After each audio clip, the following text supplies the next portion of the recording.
Yes, sir. Yes, We sir. in the We building. in here. We in the building. Hey, It you feels know what's good. going on. First Hey, you things know what first. it is, man. Welcome to the live. It's an Atlanta boy around here with a whole bunch of Philly dudes. You know what I'm saying? But hey, that's how we roll in the building. It's your boy Dylan Mathews. We got Philly the Podcast in here, Philly Insider Podcast in the building, and Shaky B also in here. First things first, how y'all doing? Oh, I've been way worse, especially all season. I've been way worse. You know what I'm Yeah, saying? yeah, yeah. I'm not mad at all right now. I can't be upset. Right. At this point, it's just kind of it's whatever. At this point, whatever happens. Just trying to get through it all. Yeah, honestly, ain't no complaints here. You know, it's like you guys said, this is probably the brightest spot of the season. As a 4-for-4 Philly fan, you know, we got the Sixers starting up too, so it's just like it's a good time of year. But yeah, that's a fact. I mean, like y'all got the Sixers popping. You know, here in Atlanta, the Hawks got a lot behind them too. But at least for y'all got two teams to be hopeful for right now. Y'all got the Eagles can still make the playoffs. Y'all got Jalen Hurts in there too. He done provide a little spark to the team. And then obviously I got the 76ers. Over here, we just got the Hawks. See, I'm a Nets fan. I'm the lonely. Oh, you a Nets fan? Yeah, I'm the lonely black sheep of the family. You know what I'm saying? That's why it's nice. We got a nice little array of basketball fans, actually. Okay. So how did you become a Nets fan? First, I'm curious to know that. How did you become a Nets fan? So I'm from Connecticut. I'm from Connecticut originally. Okay. You know what I'm saying? So my whole all my teams are kind of a central region. Like I'm a Yankees fan. I couldn't really choose that. But as far as basketball and basketball and football, it was kind of just to argue with my pops. You know what I'm saying? He was a Knicks fan and he was a Giants fan. So I just kind of, when I was young, just picked the opposites of him. You know what I'm saying? And that was our kind of connection every Sunday, if you will. Okay, all right. I feel that. Shout out to everybody in the building so far. We got Philly fan all day in here. Shout out to Simone Stanley. What's up? What do we do? We got where you're hiding. Talking about where y'all hiding, y'all. What is that? CJ Bangle, shout out to him. He actually had the first comment, and then he back in here, back in this thing. Philly Insider. We already know my boy is in the building right now. So, all right, guys. Where should we start this thing at? I mean, y'all want to start NBA? Y'all want to start NFL? Actually, let's start NFL because y'all got a big game coming up. Y'all got a big stretch of games coming up down there in Philly. Y'all taking on the Arizona Cardinals this weekend. First things first, how are y'all feeling going into this game? Jalen Hurts, Doug Peterson has said they're rolling with Jalen, which how can you not after he helped take down the Saints? So how are y'all feeling going into this game? It's going to be a nice showdown between Kyler and Jalen. Hopefully we see a lot of points put up on the board. But how's everybody feeling in Philly? I mean, I'll go first. I'm excited. I've said this to Brandon off stream. I'm excited to see Kyler and Jalen Hurts go at it, to be honest. I mean, our defense right now, I want to be more, optimistic about it. But honestly, our defense is just so beat up right now. Kyler's probably going to go crazy on us. I'm not going to lie. But I mean, I'm excited to see what Jalen Hurts really got. You know, he had a decent week against the Saints. He had obviously a good half when he first came in. So, you know, there's optimism there. So I'm excited to see him play. But I don't know about the final score. I don't know if I'm too optimistic. I'm sure I'll get very optimistic by Sunday, especially once I do my pregame and I'm out here yelling we're going to win by 50. But, you know, right now I'm trying to be a little bit more realistic. It's going to be a tough game, but it should be fun to watch. Yeah, it's good. It's kind of cool because at this point, because of where the season is and we got Hurts in, now you kind of have like a whole headline of like Oklahoma quarterbacks going at it. So, I mean, in that sense, it's pretty cool. I feel like the Cardinals, they're good, right? They have a good squad. They have a young quarterback. Obviously, they have DeAndre Hopkins, but it's not like they're this world beater team. Like, there's a chance that we can actually come out with a dub this weekend. It's not like we're going to go against the Ravens in their like when they're top peak, or when we play the Steelers in their top peak. Like, this is we actually have a chance here, and the fact that Hurts is kind of a wild card. They don't really know his really ability yet. Yeah, they got film last game, but that you still have to stop a guy. You still have to be quick enough or be disciplined enough to not move inside a little too much so he can get the outside corner. There's a bunch of things going on, but I'm excited about it. Yeah, I mean, you look at this Cardinals team, it's gonna be a tough game. But at the same time, this Eagles team, they come out with a dub on Sunday, they're right back in it, right? I mean, the Giants, Daniel Jones is not expected to play, and Jason Garrett got COVID now. So, Freddie Kitchens, who, if you remember from the Browns last year, who were not very good with him as the play caller, he's going to be calling plays on Sunday Night Football. And then Washington, Alex Smith, a little shaky with that hamstring. We only need Washington to lose against Seattle, which is already likely with Alex Smith in, and we just need New York to lose one. So it's just like, if the Eagles can get over the hurdle against this Cardinals team and win, it's like we could really end up. And obviously, as a fan, while you might recognize that not getting a high draft pick could really hurt this team long term, yes. As a fan, you want to make the playoffs every year, right? And it still could be a stepping stone for those young guys. But at the same time, the Cardinals are, they got that spread offense out there. While it hasn't been dominant, when Kyler Murray runs the ball 8 or more times, they're 6-1. If he runs it less than 8 times, they're 0-5. So watch for that to be a big factor in the game as well. I think if the Cardinals are able to pick us apart with how torn apart our secondary is, that could end up really affecting this game. But overall, I'm hopeful. I just think it's going to be a really tough matchup, though. Yeah, I think it's going to be tough. I mean, we know the Cardinals have been sliding a little bit. I think their last win was the Hail Mary catch that DeAndre Hopkins had. So with that being their last one against the Bills, they're going to come in looking for some things to prove. Obviously, you guys are on the up and up. So I think it's going to be two teams who are obviously fighting for their playoff lives. You guys are going to go head to head. I'm going to be excited to watch that game if we get it. It's not a national game. It's local, right? Yeah, I believe it's a local game. It's at 4:05 too, so. Probably not going to get that guy. I'm going to have to watch the updates or something. But anywho, it's going to be a tough matchup for y'all for sure. But I think y'all get it done, honestly. I think this Cardinals team is sliding a little bit too much. And then with y'all, not a lot of people have film on Jalen Hurts yet as far as being in the NFL. He's still got some surprise factor to him.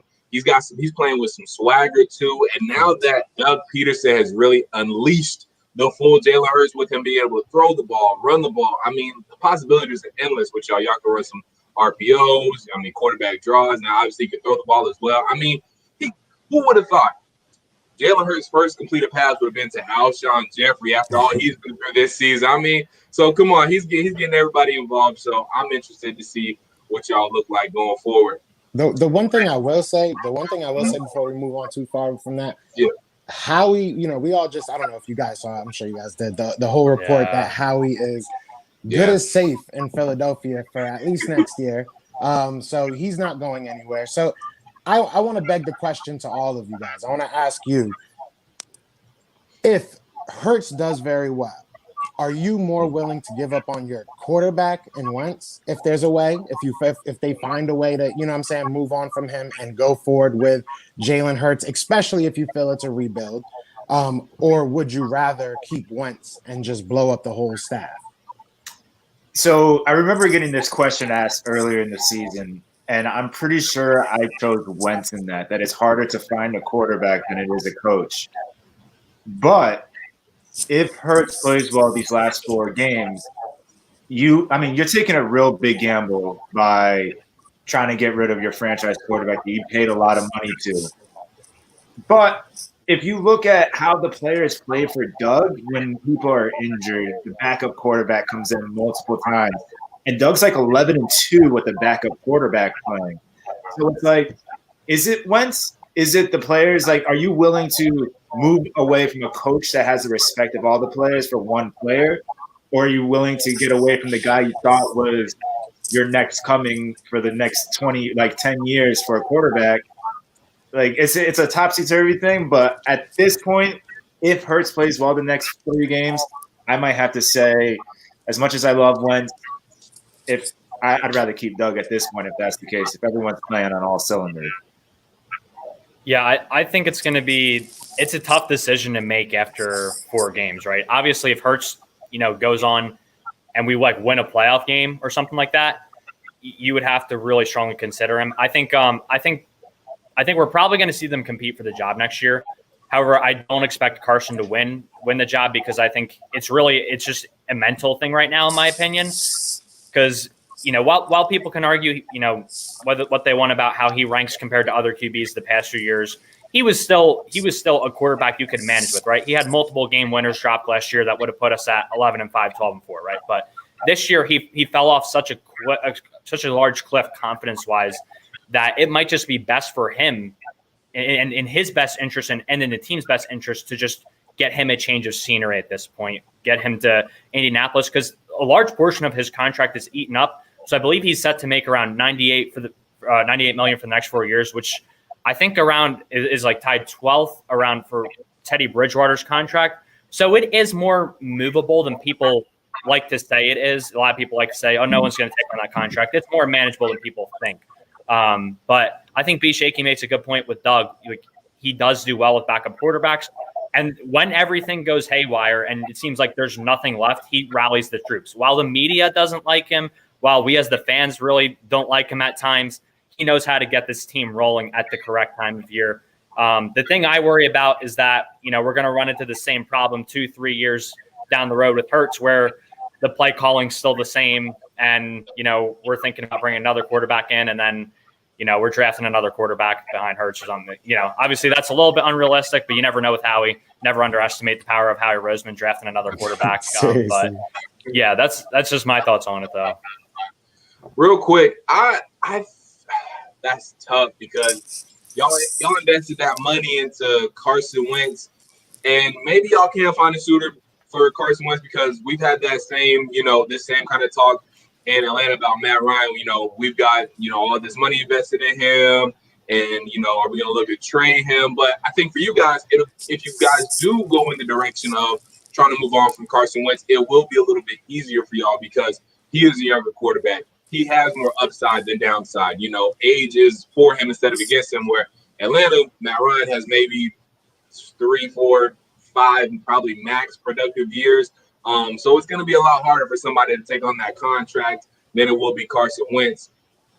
So maybe you guys can make a deal with the Colts or make a deal with another team and get rid of him if y'all want to go in that direction. So I think y'all have a lot more options, a lot more flexibility. But as far as my opinion goes, to stick with Jalen or Carson, I feel like at this point, you got to at least ride Jalen out through the rest of the season. You put him in now, let Jalen ride out through the rest of the season, unless he throws like 5 picks or 3 picks in one half. Then at that point, okay, let's put Carson back in because on the same token, y'all are in the playoff race. Y'all are still trying to make the playoffs, and we all know in the NFL it's all about at least getting to the dance. So y'all still have to think about that as well. But I'm thinking right now, Jalen Hurts gives y'all the best opportunity to win. Let him ride it out and make that decision at the end of the season. But I do want to ask y'all this. So do y'all think it's more so the play calling or the quarterback, and in Philly that's the problem? I can take this one first, Joe. I think it really is a mix of both. I think it's hard to pinpoint it because while a lot of people will like to point to the quarterback change providing that spark, I think we did see like a clear switch in play calling last week, which you could expect. Like it is a different quarterback, and you want to play call different for him. So I don't want to bash Doug for that, but at the same time, while Wentz, I think you can blame Wentz for one. Let me preface what I'm going to say with that because he is staring down open guys and just hesitating to pull the trigger a lot of the time. That's why I point to the confidence thing a lot. He's not really seeing the field well anymore, and the thing is, he's diagnosing everything pre-snap. And then post-snap, it's just like everything. It's just like everything just kind of went to waste, right? He's not really going through his reads. He's locking on one receiver, and then you factor in the fact that he has, his mechanics have really regressed over time as well. He has definitely been a problem this year. But then I think you look at, Doug continuing to call 3 and 4 verts down the field every time. All these long developing routes with an O-line that can't really hold up that well. I think that the sacks are both Carson holding onto the ball too long and the O-line not holding up too. But you can play call to kind of help with that. Even with Hurts, like I think Hurts kind of masks some of the problems because a lot of the plays he made were him getting out of the pocket and scrambling for yards. There wasn't really a lot of guys open all the time. There were a few more than usual where we had Jalen Reagor on that short crosser where he was schemed wide open. there were some plays like that, right? A lot of quick reads, screen passes, stuff like that. So I think it comes down to a little bit of both. But yeah, I don't really have like a definitive answer on which one. I think Doug's play calling does get a lot better when you give him a mobile quarterback, though. As we saw, I mean, this game, you saw that reverse to Rager this past week, there was a lot of stuff mixed in there. That was a really nice play. So yeah, I think it's a little bit of both. Time will tell with Doug Peterson how creative his play calling can be, or if he will continue to not adapt to the league as we go on throughout these years and as more film was put on him. See, all right, I'm going to say this. You asked me this 2 weeks ago, I would have put it all on Doug. I'm going to be 100% honest. Last week, if you asked me this, especially after Hurts went in, for the second half, I was kind of on the fence. I'm like, what is really going on? This week, especially watching the game and rewatching the game, I can say Hurts maybe changed one play. Maybe. I think he changed one play that I can remember, the one that he almost had the interception on. I say that to say this. What was Wentz doing? There's been a lot of chat that, maybe Wentz was changing a lot of plays at the line, calling run plays, calling pass plays when it was a run or whatever he may have been doing. I don't know. That's not I don't think anybody's actually said definitive, like, oh yeah, Carson's doing this. But it begs the question that, like, is it, because everybody's like, oh, he called a whole different game for Jalen, which to a certain extent is true. You know what I'm saying? Don't get me wrong. But at the same time, I feel like Jalen Hurts just ran the plays that were called. You know what I'm saying? I don't think he went out there and overthought it. So, yes, I do believe that there's a little bit of blame to put on both Carson and Doug. Doug has to get his quarterback right. But at the same time, I feel like Carson, he's shown it on the field. He overthinks everything. He tries to overdo everything. And I've been, hammering it, and I've been saying that Jalen Hurts' quick decision, and a lot of people call it a one-read quarterback, that's been helping him in our offense right now. Even if you go back to 2017, what helped Nick Foles is that one read, the RPOs. You know what I'm saying? And it's hard for me to believe that, unless he really just doesn't like Wentz, it's hard for me to believe that a coach can just forget that. You know what I'm saying? Like, there has to be something on Wentz's end that there has to be something lost in communication that we don't know about. And that's really what I need to find out. So, like, right now, I'm kind of thinking it's on Wentz. If Hurts continues to just keep playing within the offense and the offense keeps working, it makes me think that maybe Wentz was the issue in that, But like I said, it's hard to know because you don't know who did what in the time. So right now, I'm looking at it as Wentz. I know that's probably going to be an unpopular opinion, but. Yeah, you're probably right. I mean, it's tough because, like you said, we don't know exactly what's going on. We only know what we see on the field and what we can review in the tape. And when he says kill, kill, kill, it just calls something different. We don't know if he's actually changing the play or if it's disguise or what it is. But you're right. It does look completely different. Now, yes, you can do some things that with Hurts that you can't do with Carson. Like, I think there was one rollout where we faked it going right and Hurts rolled out to the left. And he was able to outrun two defenders and one tripped on himself. And then he threw a dime to Goddard. But Wentz couldn't do that. Wentz would have got caught. He's not fast enough for that kind of play. So, yes, as much as I think it's a little bit of both. It's some of the play calling, and maybe it's Carson's head that every fan and everyone knows Carson needs to roll out. Carson needs to get out. Maybe Carson doesn't want to. Maybe he's low-key scared to because he doesn't want to get hurt. He doesn't want to be the quarterback that plays for 10 weeks and then he's done in December. Granted, he's done in December again anyways. But I could see that. I could see it both being Carson and the coaches like, oh, we know he needs to get out. And, like, it's cool when we see him go for a 30-yard run. It's cool when we see him lower his shoulder into a linebacker because he's a big guy.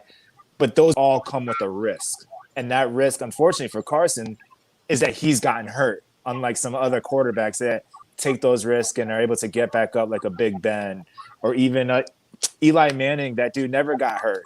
I think the only reason why he missed the game is because they pulled him for Geno Smith. They ruined his record. Yeah. So it goes a little hand in hand. I don't want to – I'll just put the blame on both. I'll just keep it simple myself. All right, real quick, let's do some housekeeping. I do want to transition. Like I said, before we completely get off this, it's gonna be interesting. But like I said before, Jalen Hurts, I think, needs to ride out the rest of the season unless he's just completely destroying the playoff hopes for y'all. But I think Jalen Hurts gives y'all the best chance to win right now. But let's move on by talking about the NBA.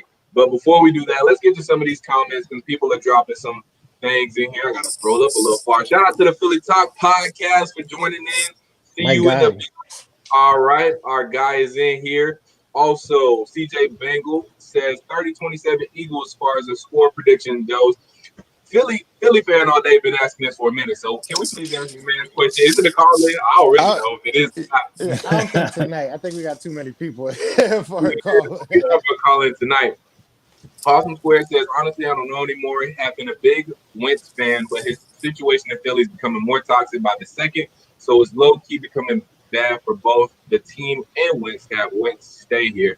I mean, that's my friend from who runs my podcast with me. Shout out Sanjay. Hey. Shouts out to Awesome Squared there. Lindy Endzone is checking in. She sound like she about to go to bed though. Sports Talk is in the building. Sports Talk with Let's Go Bird says what's good, Bashir. Bashir Randall in the building. Yeah, he in the building. He left a comment down somewhere. I gotta find it though. It's a lot of comments here. So right before we get into NBA, because I don't talk to too many Atlanta people.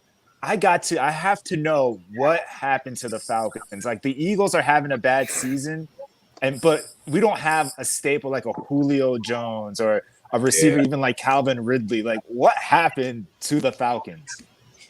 Yeah, that's a good question. And to be honest, I wish I could tell you. No, I'm just playing. But what happened to the Falcons is that we believed after going 6-2 down the stretch last year, we believed we took that fool's goal, we took that false hope, and we believed that Thomas Dimitroff and Dan Quinn could, rewrite the tape and rewrite history and, make something to shake this year. Well, we got to 0-5 start and we were obviously wrong. So we playing behind the 8-ball. Now, Raheem Morris came in. We did good. We started winning a little bit more. Now that's kind of slowed down a little bit. So, it was me. This was a badly coached football team, a very badly coached football team with Dan Quinn. Because for me, that Cowboys game, I want to apologize to y'all sincerely. First off, we should have helped y'all out there. We did it. I'm sorry about that. Y'all beat the Saints, so we didn't hold our end of the bargain. So I apologize.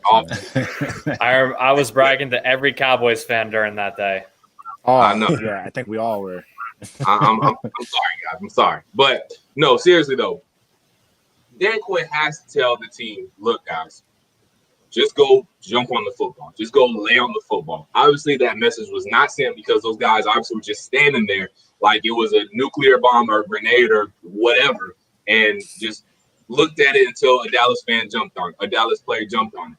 That's one. Two, Todd Gurley falls in the end zone. Now, I'm not going to say this necessarily on the coaching, but still, that's just another thing. And so once Dan Quinn was gone and Raheem Morris stepped in, we went from being a badly coached football team who couldn't even beat bad teams to being able to beat the teams we should beat, or maybe that are right at our same level, but we still can't beat a good team who we should be able to beat, like a Seattle or whatever good team you want to put in that equation. So we went from bad to okay.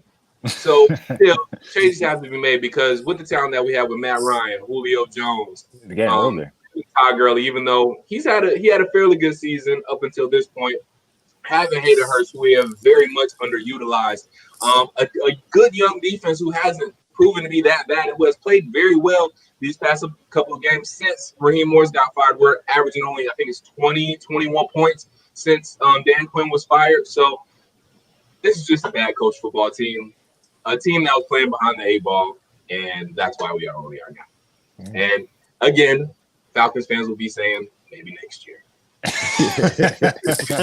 We feel your pain, bro. Trust me, we feel your pain. At least, halfway. I mean, we're in a terrible division. We shouldn't have a chance at the playoffs. So, yeah, it is what it is. That's what makes the seasons worse. No, it is worse because exactly. we have hope every week when we shouldn't have hope. Yeah. I would rather be in y'all's position though. At least have something to root for. Bro. At least be watching the games a little bit more excitement than just to lose at this point, because this part I just want us to get that draft pick. So we'll see. True. All right, guys, but let's go ahead and jump into some NBA talk. Shout out to Landon Weber, who was in the building as well. Sports talk legend. He's got, what you talking about question marks for? He said, hello, what's good? Hello, sir. Anyway, so let's get into some NBA talk. So we got Atlanta Hawks playing a preseason game right now against the Memphis Grizzlies. Y'all played y'all's preseason game. What was it? It was last night or the night before? Y'all played? Tuesday. Yeah. The Celtics. Tuesday. And then y'all got the dub against the Celtics. So I didn't get to catch all of that game, but I know y'all were looking pretty good. So just to start things off on that front, how are y'all feeling about the 76ers going into this season? I've seen a lot of mixed talk. I've seen some people love this team. Some people don't like this team. So how are y'all feeling about the 76ers? Yeah. They've done a lot to get better. Go ahead. Philly. Oh, my bad. No, you I good.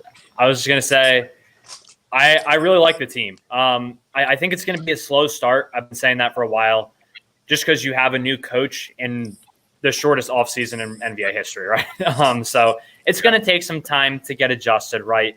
But I like where we're at. We ended up keeping both of our stars. I said last year I want to see Ben and Joel with a new head coach first before we decide to ship one of them off, right? If it still doesn't work out after that, we can consider that option later. But I don't want to do anything prematurely. Danny Green, we'll see what he ends up being. Obviously he kind of got carried to a championship last year. And the year before that, though, I mean, he was pretty great. So we don't know what Danny Green we're going to get. That'll be a big part because we need shooters right now. That's a big thing. I think what the thing that stood out to me and my buddy Sanjay in the chat the most when we were watching that preseason game was that this team was not just reliant on Joel Embiid, and that it wasn't just the ball going into him in the post and then him getting double teamed and having to try to kick out and then turn the ball over, right? Mm-hmm. It was sometimes that, but it was also really good ball movement. It was the pick and roll being emphasized. It was a lot of variety in the offense that we saw. Guys who can create their own shot, but also guys who can sit at the perimeter and just catch and shoot. There's a lot of good role players on this team. I think it's a good overall unit, and that's what stood out to me the most in that game. I'm really excited for them. I think it's going to be a special season. I really like the addition of Seth Curry, too. I think that was much, much needed. And I like the draft pick Maxey, too. I think that kid could possibly become a starter by the end of the year. It's going to take some time. Obviously he's a rookie, so it's going to be a long process, but maybe come playoff time, maybe we see him in the lineup. If not, no worries. I still like where we're at, and I think this could be a team that you see get hot at the end of the year. Yeah, I mean, listen, I have been, very, very clear and transparent that I'm a Brooklyn Nets fan. Not too big of a fan of the Sixers, but I got love for y'all. I love Philly and I love the nation, but it is what it is. Basketball season, we're not the best of friends, but I love what the Sixers have done. I really do. I think that Morey, how do you say his last name? Morey, yeah. Morey, yeah. I love the guy. Like, I wish he was part of the Eagles, to be honest. Like, you could just tell he's a fan kind of first, but he has he's a smart fan. He's almost a Philly fan. That's how we are. We're very passionate. We're very insightful.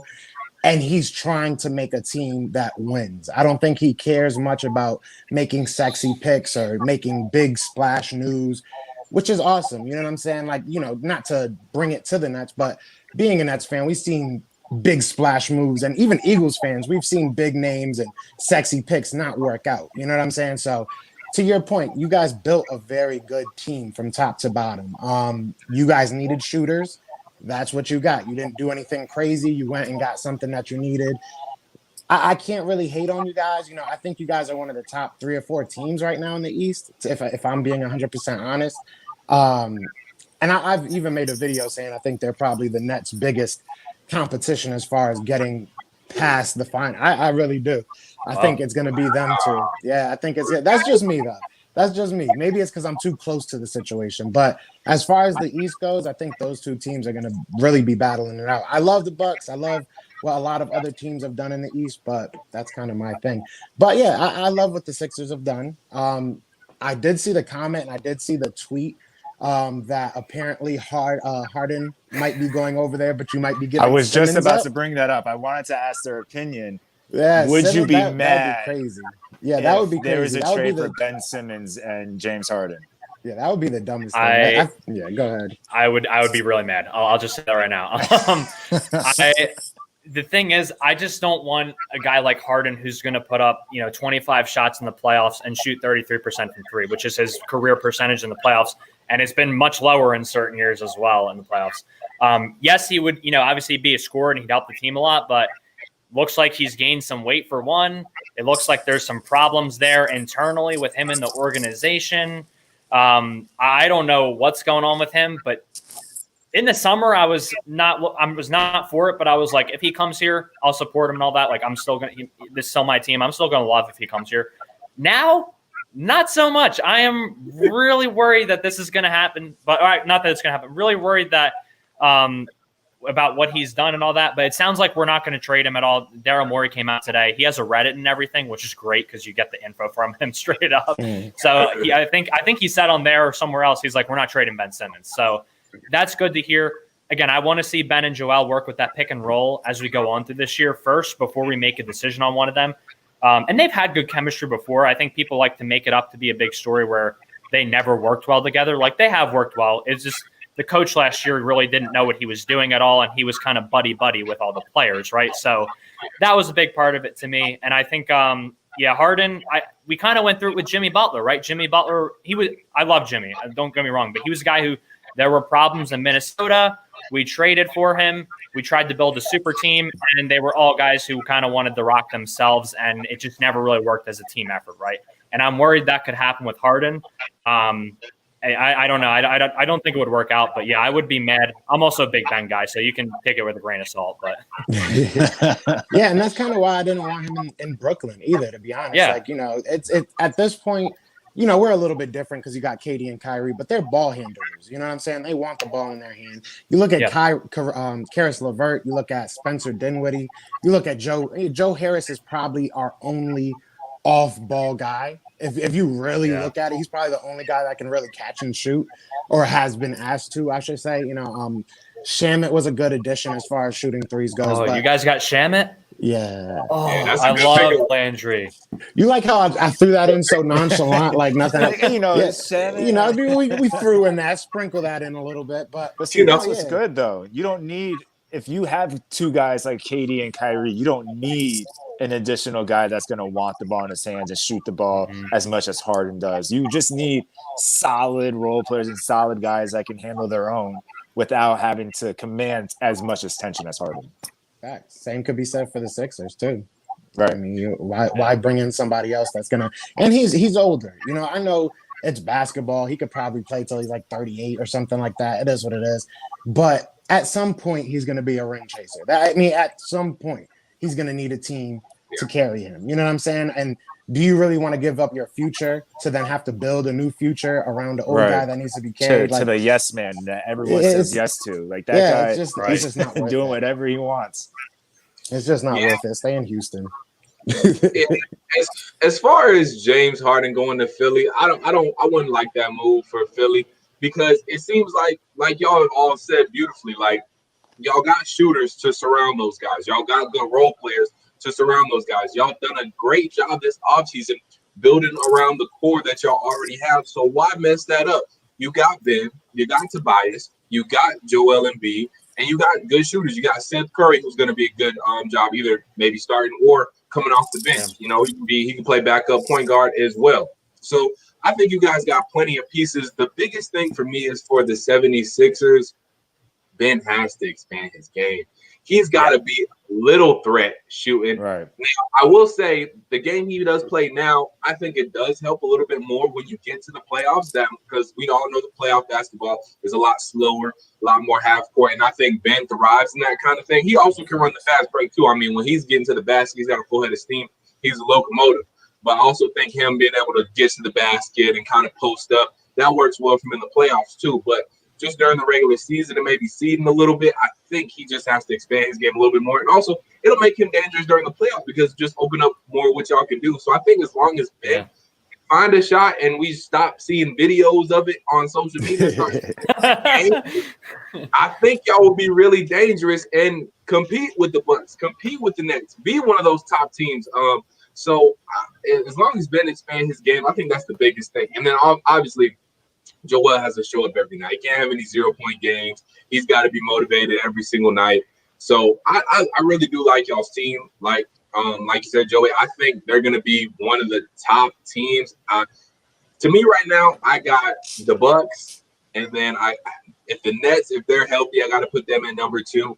But 3 or 4, that's close to me between the Celtics, 76ers, and I got to throw Miami in there too. I mean, it seems like their game travels anywhere. But the 76ers, they're going to be there. I like what they did, team. Add a lot of depth, and depth is what you need in this COVID era of basketball because you never know what a guy is going to be out for this season. So 76ers, they can make some noise this season. I see y'all making some moves. I do want to ask y'all this. How do y'all think the East is going to shape out this season? Where do you see it going? Do you like the Bucks since that we know Giannis just signed that Supermax? Do you think the Heat could make some noise again this season? How do you think the Nets are going to play out? What do y'all think about the Eastern Conference this year? I mean, you got to kind of hope that the Bucks kind of keep their train rolling. I mean, they've been a good team consistently the last couple of years, and you would only hope that with a guy like Giannis getting his contract, it only motivates him more. Sometimes when guys sign big contracts, they kind of fall apart. Not to bring it back to football, but for instance, our quarterback or kicker or whoever that has signed a bigger contract, and they just kind of fall apart. So you kind of hope that doesn't happen. But me personally, because I don't have like a set favorite NBA team, I kind of just like watching the whole thing go down, and I get excited about little things that pop off. And I hope that the Miami Heat wasn't just a bubble team that shocked everyone because it was in the bubble. I respect like the guys rallying around Jimmy Butler and the grit that he showed throughout the bubble playoffs, and I want to see that continue. I mean, Joe, we're partners in this thing, so I hope you root for the Nets and all that. But I mean, but I'd like to see Miami do well this year. I like Jimmy Butler. That dude, yeah, he might have had some issues on other teams. I think maybe Philly could have kept him and maybe moved some other pieces around. There's an attitude about Jimmy Butler that I really like when he's out on the court and everything like that. He a dog, bro. You ain't never gonna beat Jimmy Butler at nothing. That man's a dog. Facts. Yeah, I like the East. I mean, I think it's funny going back to Giannis or Giannis, however you say it. Back to his Supermax. LeBron was like, "Oh, that's what's up." You know, he's staying with that team. He's loyal to that team. I really feel like LeBron should never be talking about loyalty to a basketball team. But that's just me. I don't know who told him to tweet that, but I don't know. It's a bad look. Either way, but good. You know, I'm happy for them. They're a great team. I'm not going to be hoping that they're doing well, you know. But then, as far as the Bucks go, I think that's really the only team in the East that we kind of know what we're getting.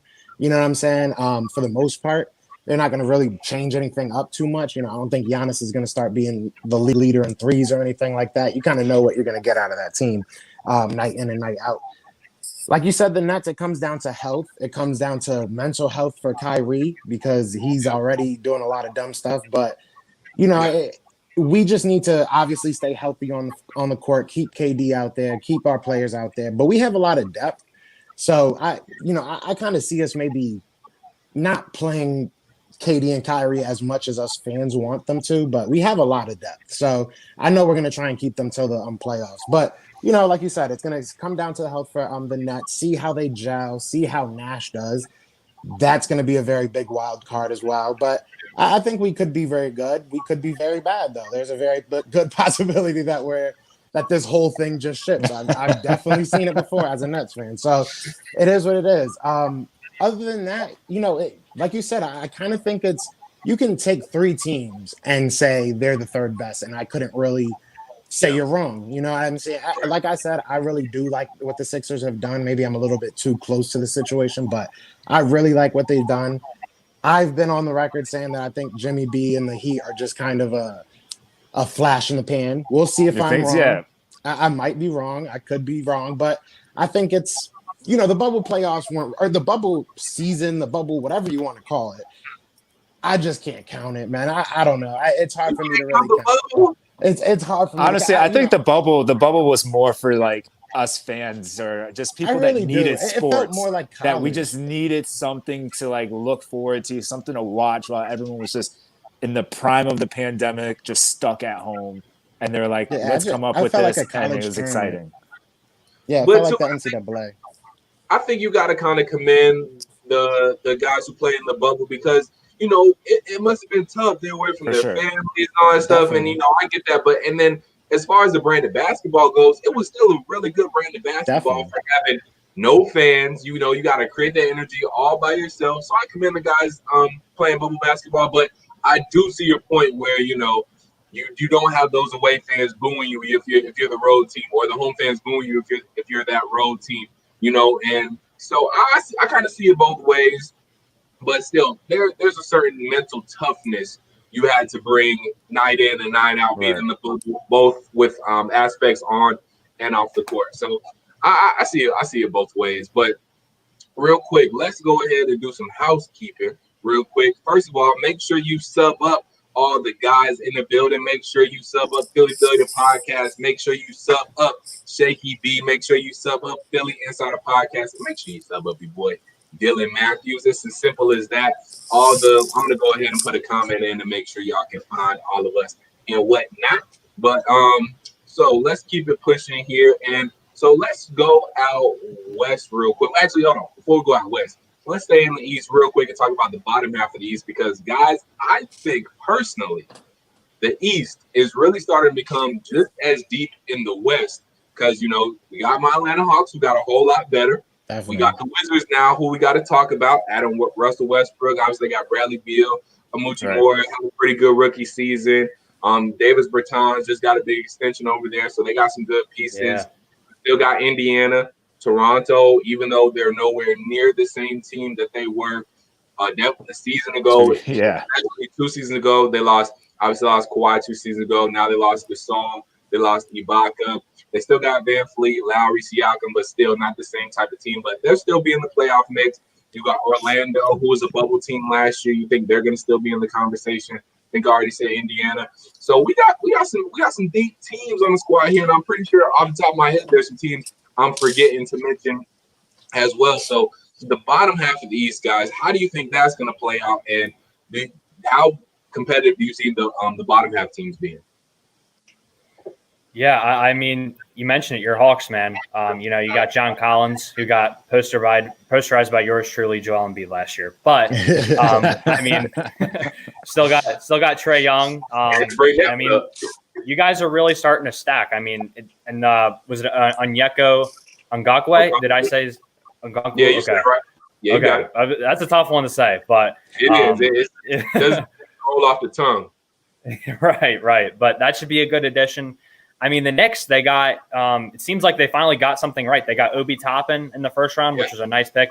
And Emmanuel quickly as well at pick 23, who I was really high on coming in the draft. That's a really nice shooter right there.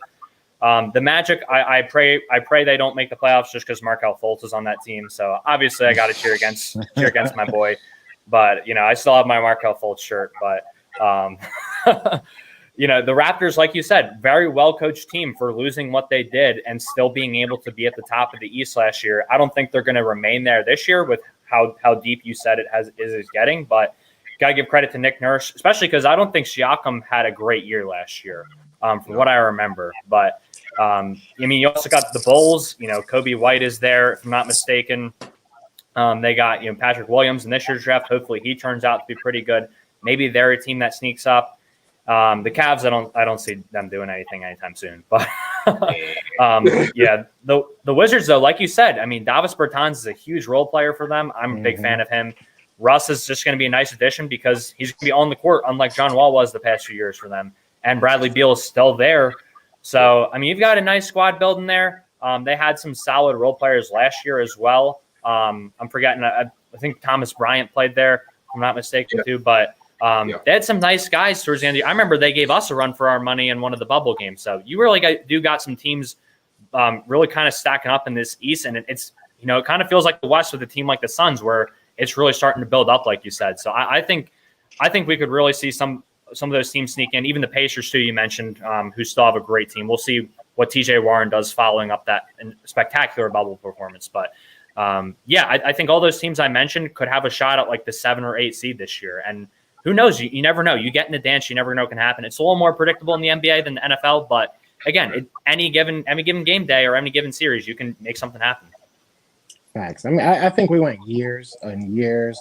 It was almost like the NFC East when people were like, the NFC East is so trash. The NFC, everybody just hated on the Eastern Conference. I feel like we were top heavy. We'd had like maybe 2 teams. If LeBron was on the East, we knew who was going to go to the championship. So it's nice to have a little bit of parity. I think we're still kind of top heavy.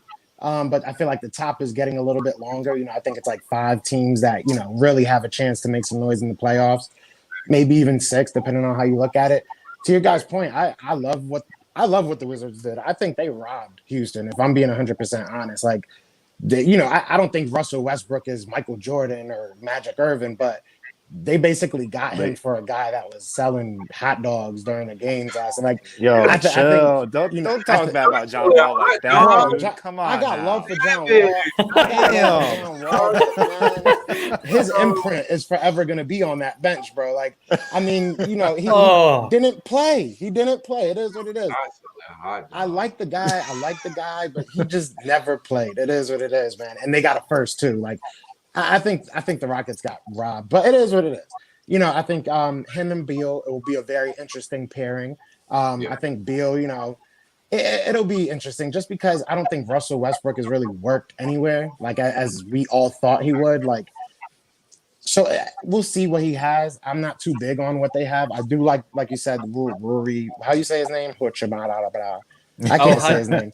Hachimura, is that how you say it? I forgot. Hachimura.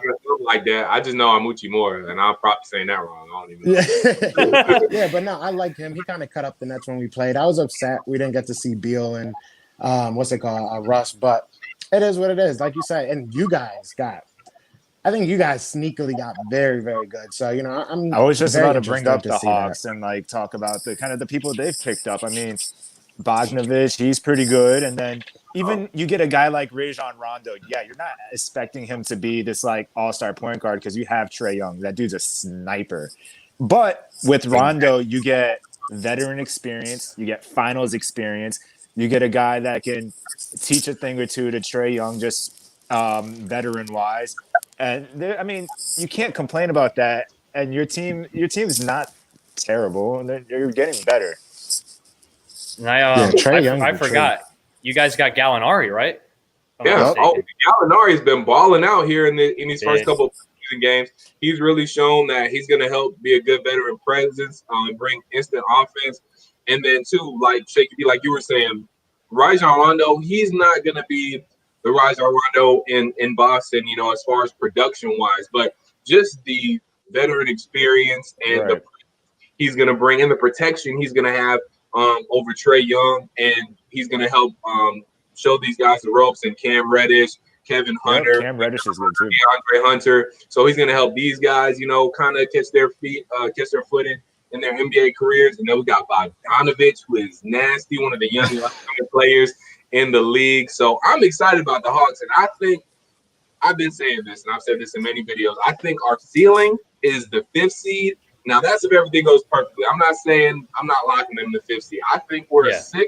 I think we're going to finish 6th. I think we're a 6th, somewhere between 6th and 8th. But honestly, if we make the playoffs, that's all I'm really hoping for, because that's really the goal for the Hawks this year. And Trae Young has said it. Lloyd Pierce has said it.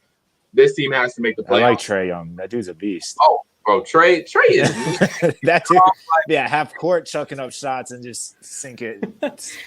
Cool. There was a video that came out about Trae Young, bro. Like, he put a video out, like he was behind half court at that second line, like right behind half court, shooting from there, like not even heaving it, just like a regular jumper, just wet, So Trae Young's gonna be good. So we got a lot of good pieces there. The big thing for the Hawks is how well along do Cam Reddish come? How big of a jump does he make in year 2? How big of a jump does DeAndre Hunter make in year 2? Can Kevin Huerter be more aggressive? Because Kevin Huerter, coming off an injury, he can be great. He can be that red velvet player that we need him to be. He just has to be more aggressive and find his shot more. I think last year he was too worried about stepping on toes, and he was injured on top of that. So those guys jumping from year 1 to year 2, and then Kevin Huerter as well, they got to make strides. But I think Gallo's going to be a great addition. Bogdanovich is going to get points. So a lot of pressure is going to be taken off Trae Young. Also, we're going to get a lot better defensively with Rondo, Chris Dunn, Tony Snell, who we traded for as well. So We're 3 deep at every position, legitly. So we're gonna be good. We're gonna be watch out. You say that. You guys kind of remind me of the Nets like 2 seasons ago, right before we got KD. Like you guys are building a good culture. You have good, solid young players.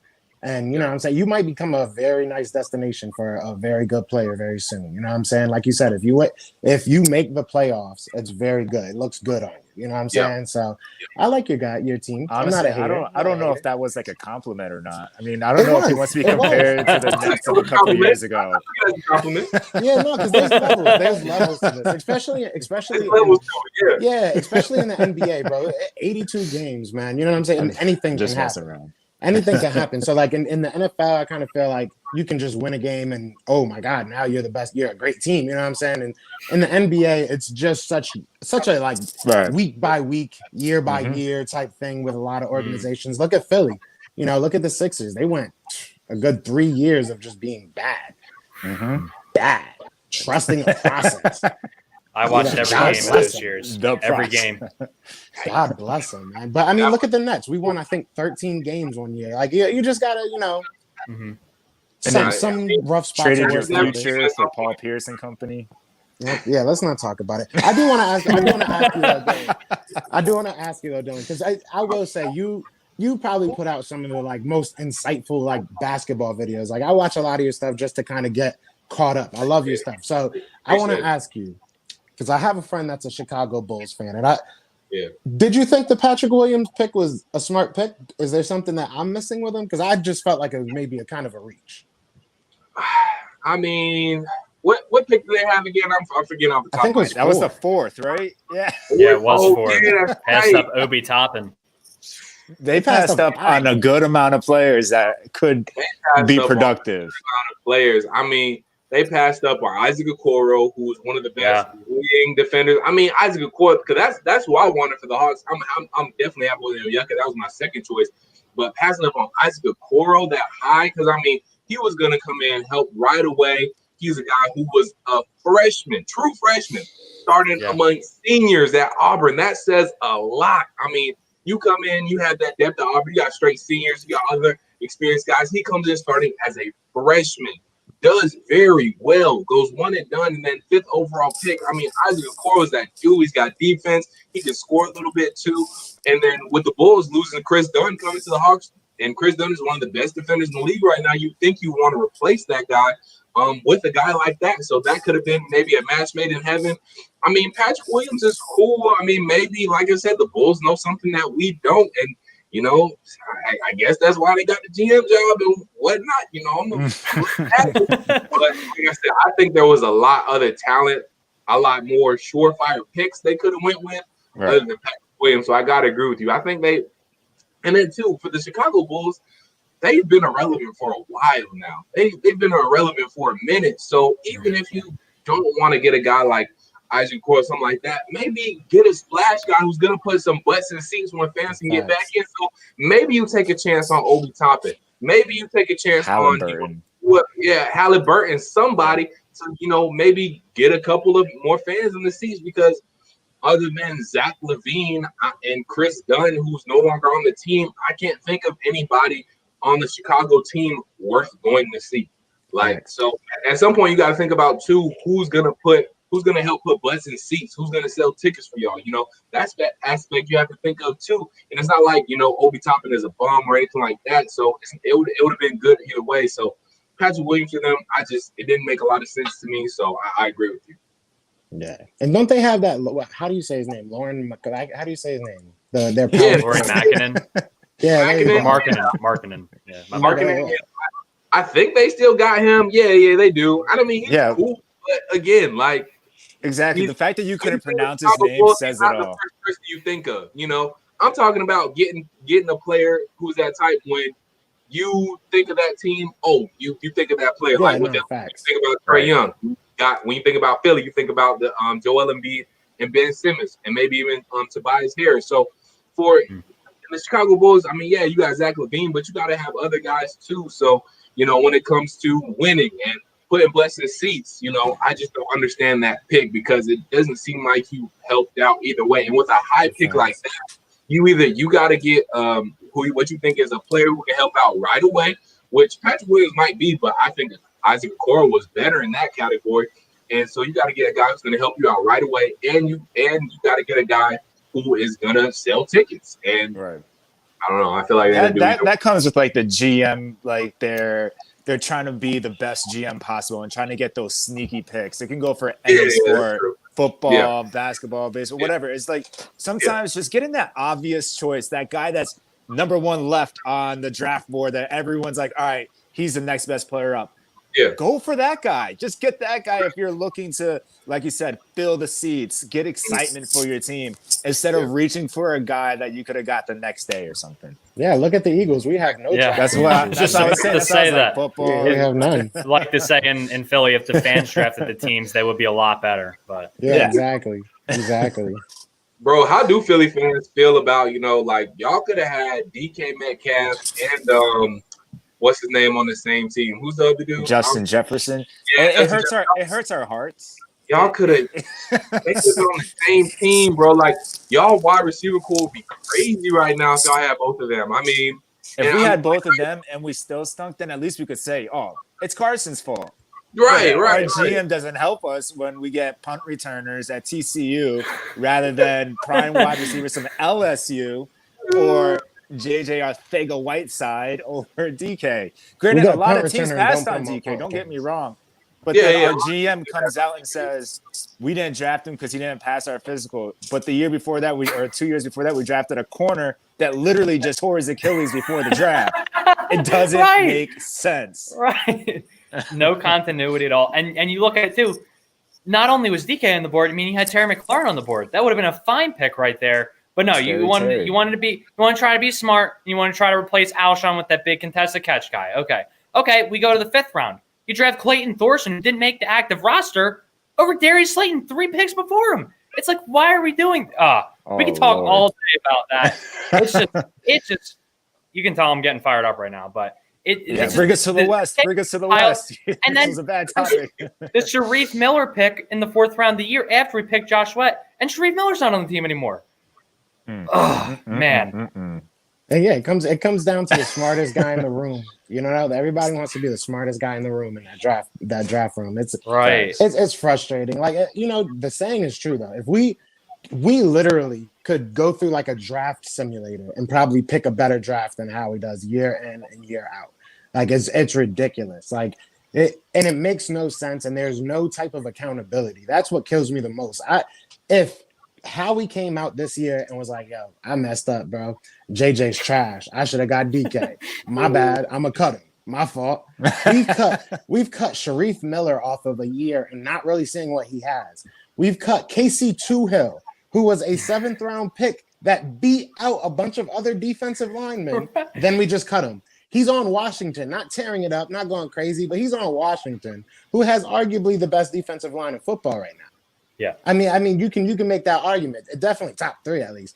But and the list goes on. Like he said, the list goes on. The list of Sidney Jones. You can look at Nelson Aguilar. You can look at all these players that are just trash, and we either hold on to them too long or we let go of them too quick. And it just makes zero sense.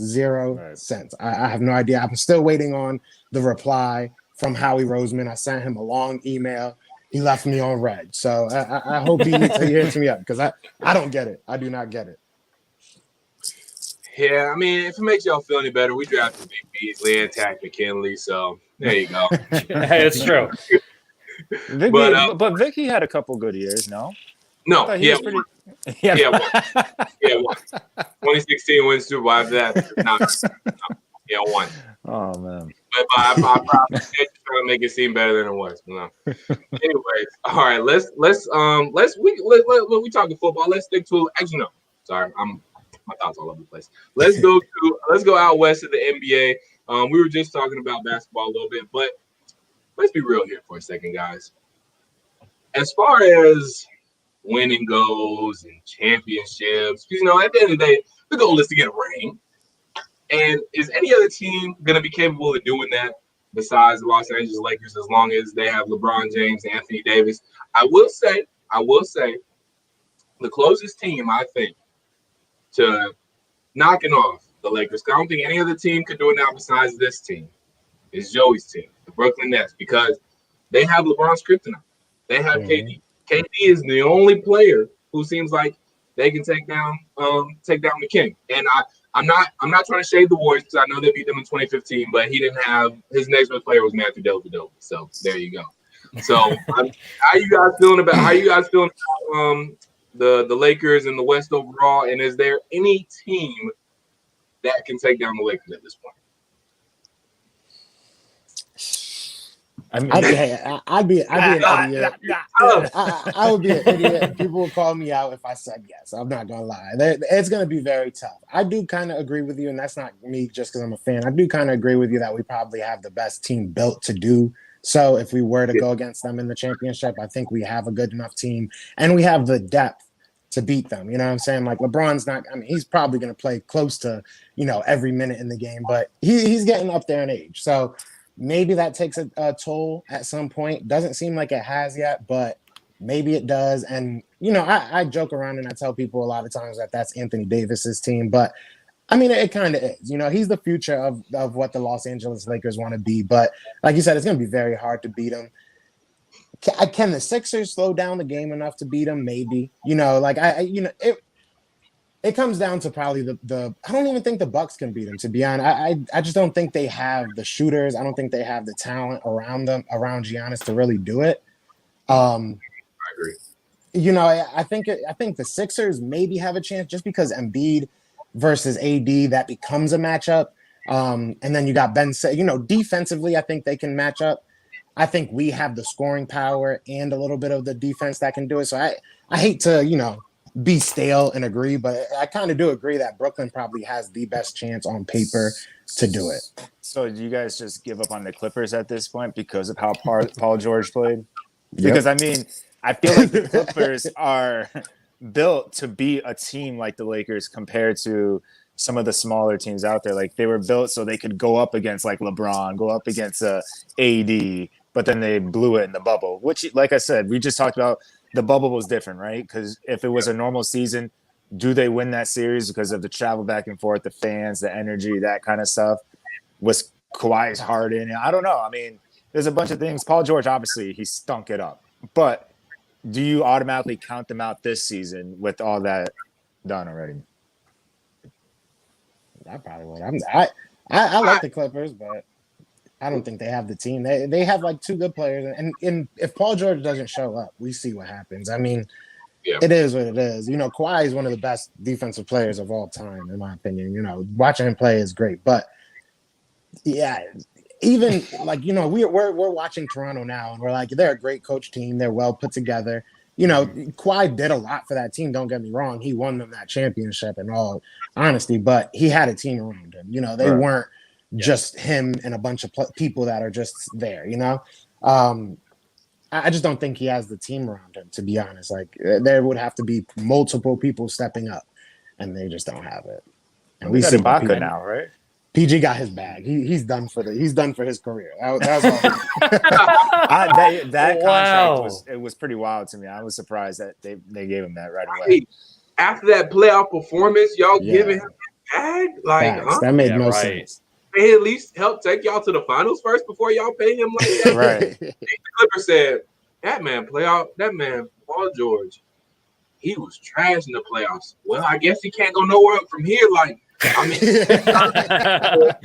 getting the side of the backboard, I mean, that's pretty bad. So let's go ahead and secure this bag and that'll help him play better. I don't know, but maybe his price was going to go up if he made those shots. Yeah. I don't know. Right. I mean, right. And that's a good point. Maybe it was like, he was so trash. Maybe he'll take a little bit less. Mm-hmm. So we'll see. But real quick, let's get to everybody in the comments real quick. Everybody is in here. Landon Weber's still in the building. We got Ewan checking in. What's up, Ewan? 609. What up? What up? What up? Sports Talk. Let's go. Birds is in here. He's saying 76ers are built to beat the Lakers. He also said the Warriors built to beat the Lakers. But Clay. The Clippers. You think without Clay they're at a big disadvantage like that? I mean, if Steph Curry's on fire. Who did they take in the draft? Did they take the what's it called? Wiseman. James Wiseman. Yeah. Yeah, I like that pick. Yeah, I like that pick a lot. Now, if the Warriors would have had a healthy team, so Steph, Clay, Draymond, Wiseman, they would have been nasty. I would have liked 100%. that team. I think could have beat the Lakers and would have at least gave them some competition. But then without Clay, I mean, Clay is just we all know how deadly Clay is. I mean, the man scored 60 points off of 11 dribbles. Like any guy can do it. It's pretty dangerous. So with them not having Clay, it's over with for them. They'll still be competitive, and I mean they'll make the playoffs and all that good stuff. But as far as winning the championship goes, it ain't happening.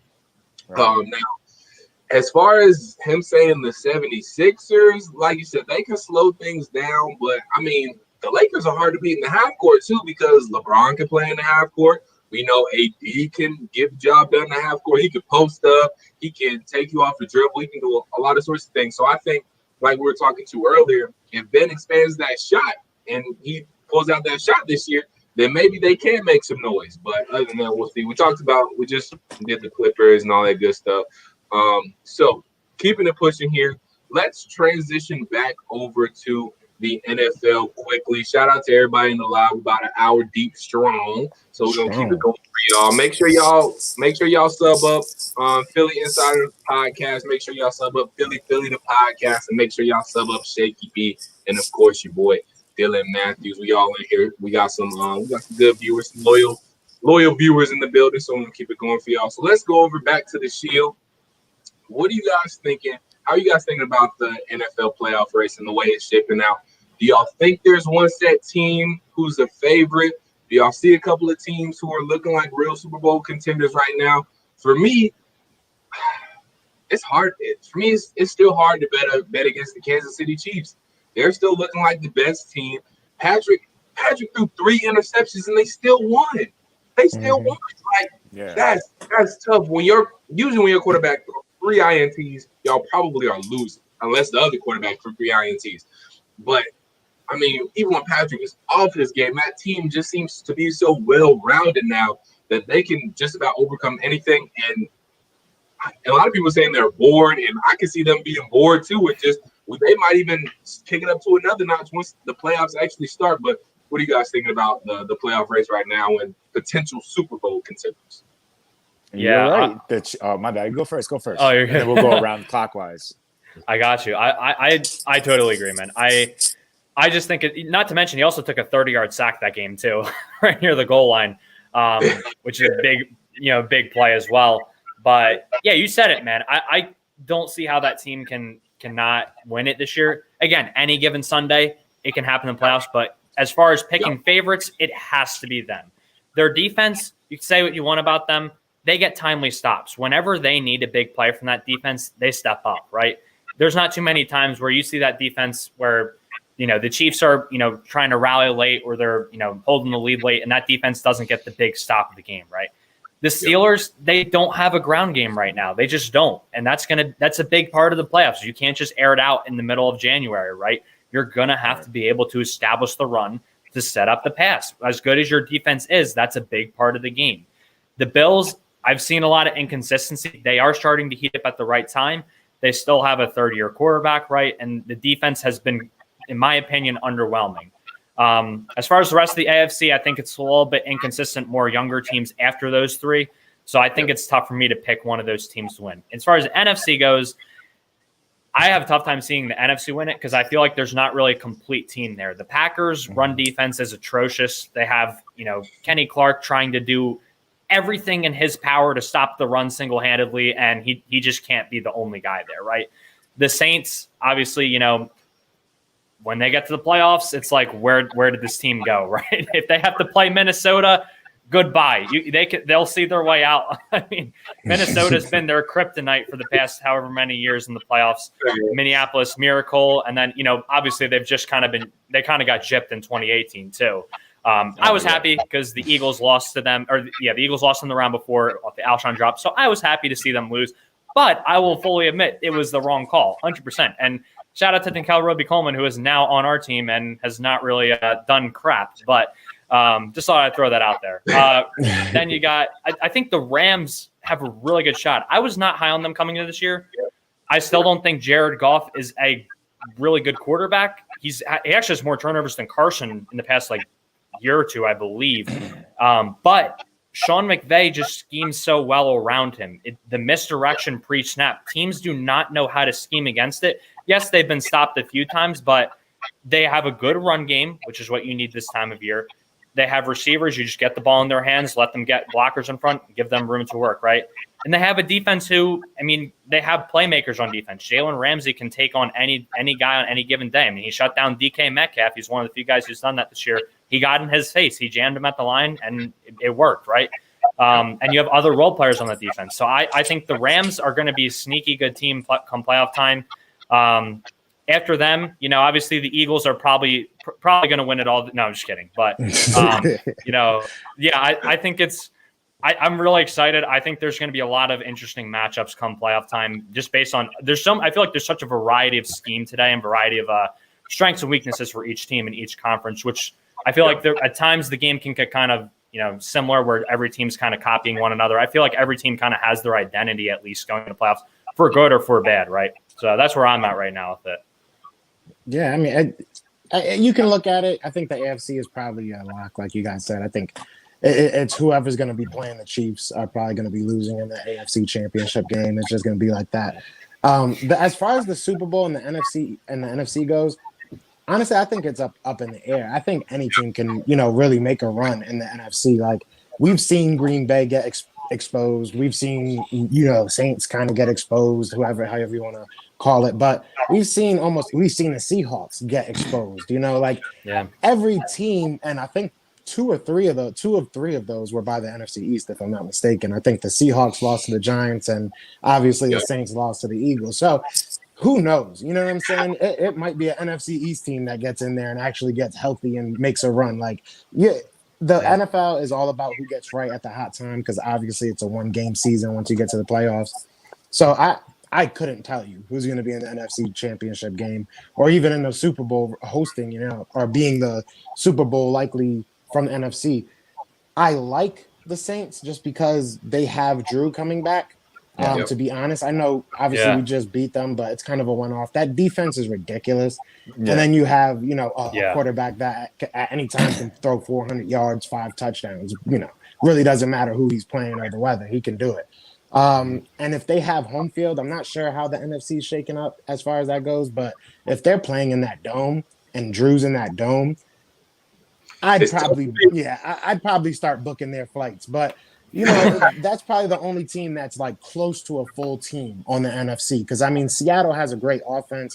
Their defense leaves a lot to be desired. You know what I'm saying? Yeah. Obviously, if anybody makes it from the NFC East, they're just basically fighting to have the worst possible draft position, because I don't think we're really going to do anything. But the Saints, they look complete. The Seahawks, if they had a better defense. The Rams, I don't like Jared Goff either. They have a great offense. They have one of those just kind of, we throw them out there, we man you up, we make you make decisions, and we see what happens. You know what I'm saying? I think it is very intricate what Sean McVay does, don't get me wrong, but I think he just makes every player make a decision. And at some point, someone's going to make the wrong decision, and he gets big plays off of it. Their defense also, I'm not too crazy about. I know they have players here and there, but one team I kind of want to see turn it around is the Ravens. They've had injury after injury after injury. So it'll be very interesting. I think last game they were playing with their third string cornerback at some point. So the NFC is crazy, but the AFC is basically all locked up for the Chiefs. I think that's really how I look at it. Yeah, the Chiefs, they're pretty much locked. Any given Sunday, if I put any given Sunday team to go out there and maybe beat them in that first round when the Chiefs after their bye week, maybe the Titans, maybe Derrick Henry goes off and no one can stop him. And then that just opens up the play action to AJ Brown and all those guys. Yeah. That's one team that if I'm playing, I wouldn't want to have to play the Titans. I would hate to have to go against Derrick Henry. That dude is a monster. He just looks so big and he runs fast. It's insane how his body works. I don't know. I mean, I wish we had a running back like that. So, I mean, yeah, the Chiefs pretty much have it. And they've really only lost to like games where they should have won, like against the Raiders or something. And those are sometimes you just chalk it up as, all right, wake up calls. And that's what I also think about the Saints. I think the Saints have a really good shot with Drew coming back, Michael Thomas playing with Drew Brees, because Michael Thomas flourishes with Drew Brees. And losing to the Eagles was just being on the opposite side of, oh, that could be a trap game, or dang, that's a wake-up call kind of game, because realistically the Eagles stink, according to the record and the way we were playing. And then they have to go against a guy that hasn't played all season, and a quarterback and a mobile quarterback. So if anything, that was just like a wake-up call, like, all right, playoffs are coming soon. We need to be ready for some of these mobile quarterbacks, like a Russell Wilson or something. But, I mean, you still can't sleep on the Bucs. I mean, it's still Tom Brady at the end of the day. You're going to sleep. Tuck me in. I'm in Tampa too. It's still Tom Brady at the end of the day. It's still Mike Evans. It's still a good team if they get it right. They're still trying to put their pieces together. They're still trying to figure everything out. You figure if Tom was 35 or 30, they would have this year to kind of get everything together, and then next year they would kill it. Unfortunately, Tom's on a 2-year, and that's it for his career. So they have to get it together. So you can't sleep on them. And then if we were to maybe give a first-round win to an NFC East team, I think if Washington gets into the playoffs, that's another team I wouldn't want to play, just because their defensive line is insane. That Chase Young is a beast. That dude, what was it? Mike Tomlin. He says, "You're the kind of dude that I don't want to get, because that means my team would have to be so bad." Like, he's just a monster. Yeah. That's a compliment in itself, because he's right. It's like, your team has to stink in order to get a guy of his caliber, and that dude's a monster with the other 4 first-round picks on that defensive line that aren't bust. I don't know how they do it. Bro, they're not, but exactly.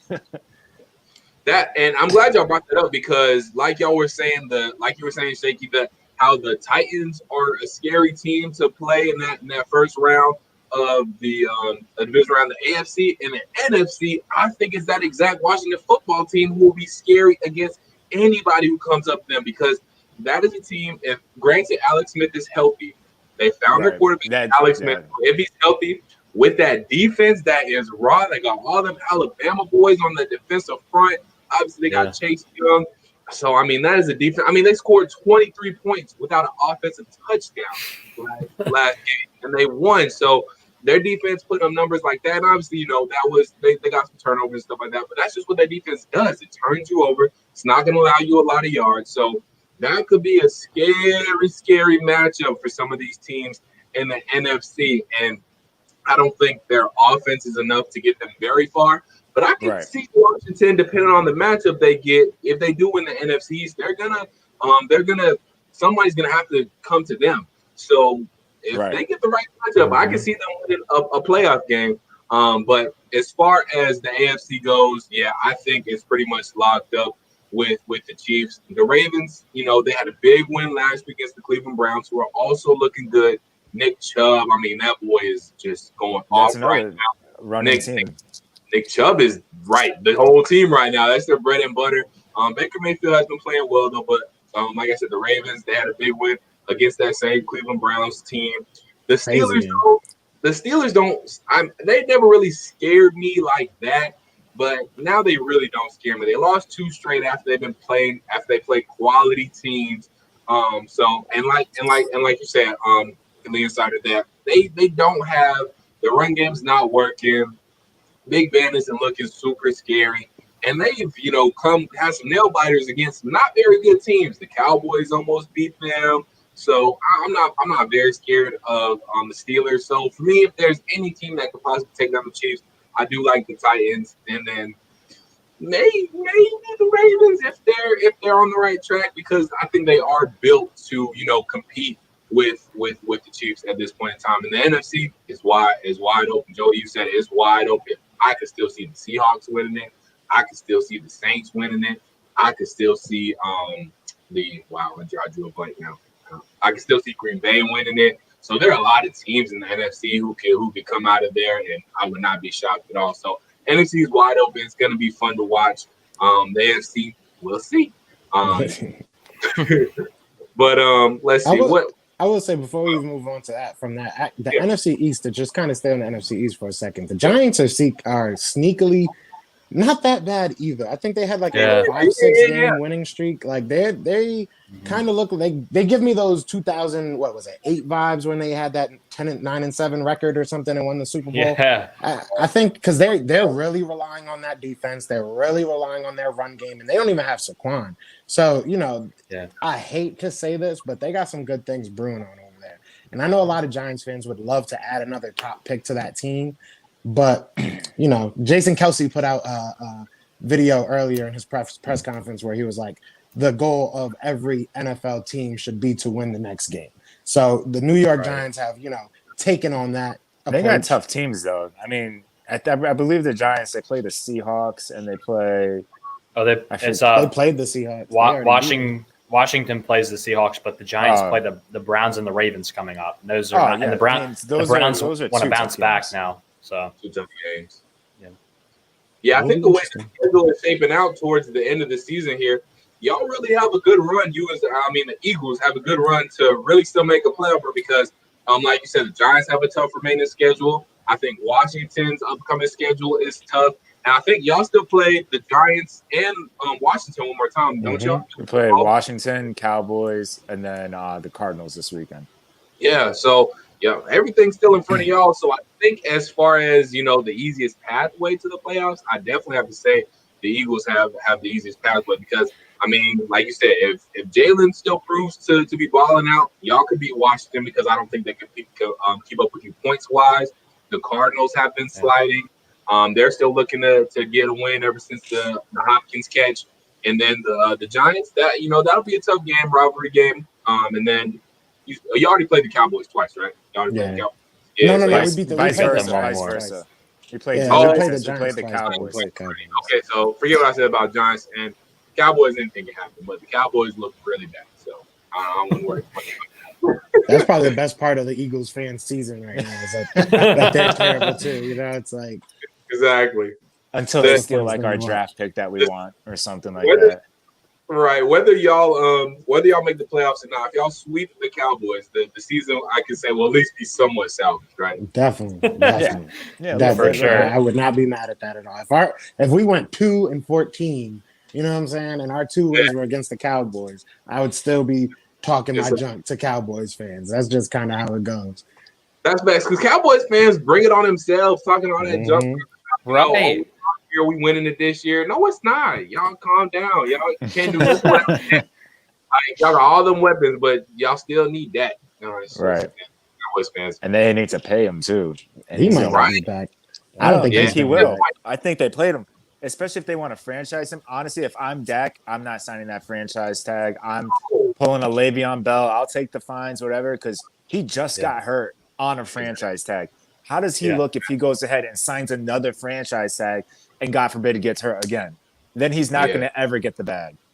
And how does this look moving forward? That's a good point that you bring up because this is the NFL. You get paid 1-2 big contracts. Obviously quarterbacks will probably get maybe 2-3 on average, but for the most part, you get 1 or 2 big contracts. Who's to say that these quarterbacks don't start saying, "Listen, I'll sit out this season and wait. I know somebody will pay me." The franchise tag might be something that, it might be a death sentence at this point. Exactly. Because if I'm Dak, there's no way I'm signing a franchise tag because 1, like you said, I just got hurt on the franchise tag. And 2, y'all have won, what's their record? Have they even won? They're won 3 games? 4 games? Yeah. 3 games. Y'all have won 3 games without. Y'all have won 3 games, and I think all 3 of those games were with me when I started. I know Andy Dalton came in and barely held on to win that one game when Dak first got hurt. So have they won a game? They won. If you don't count the one that he had to come in at the end against the Giants, he technically won 2 because he was. Oh, so they have 4 total wins then, yeah. And then I think did they have 4? The Atlanta Giants, Cincinnati, and who they just beat that was kind of big last week or 2 weeks ago. Oh yeah, they beat the Vikings too. The Vikings. I think so. I forgot about that game. So they have two full wins without Dak. Is that right? Yeah. Right. So 2 full wins without Dak. So if I'm Dak, I'm saying y'all won 2 games without me, out of however many it is. Yeah. A lot. So y'all need me. Y'all had all the time in the world. Y'all brought in Andy Dalton, who y'all thought was going to be a good competent Right. back. I was just about to say that. Hebrew was Watt, Jerry Jones. he did miss his fair share of time, I think, with 2 games because of the concussion. Still, y'all still have all the time in the world. I got Zeke, who should at least be able to win y'all a game. He did it. He hasn't performed that well, and he said that himself. So for me, that you got to get your bag this offseason. Period.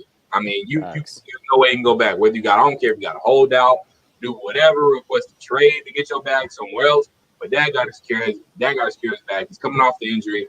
Dallas has proved to be not really much of anything without him. So Dak got to get his bag this offseason. It'll be funny when he goes to the Colts and Wentz goes somewhere random. Because everybody wants Wentz to go to the Colts now. But go ahead. I'm sorry. Yeah. I'm glad you brought that up because there has been a lot of talk about what's going to happen with the Colts in their quarterback situation. I think a lot of people are under the impression that Phillip Rivers, he did sign that 1-year deal. A lot of people are under the impression that he's not going to be back.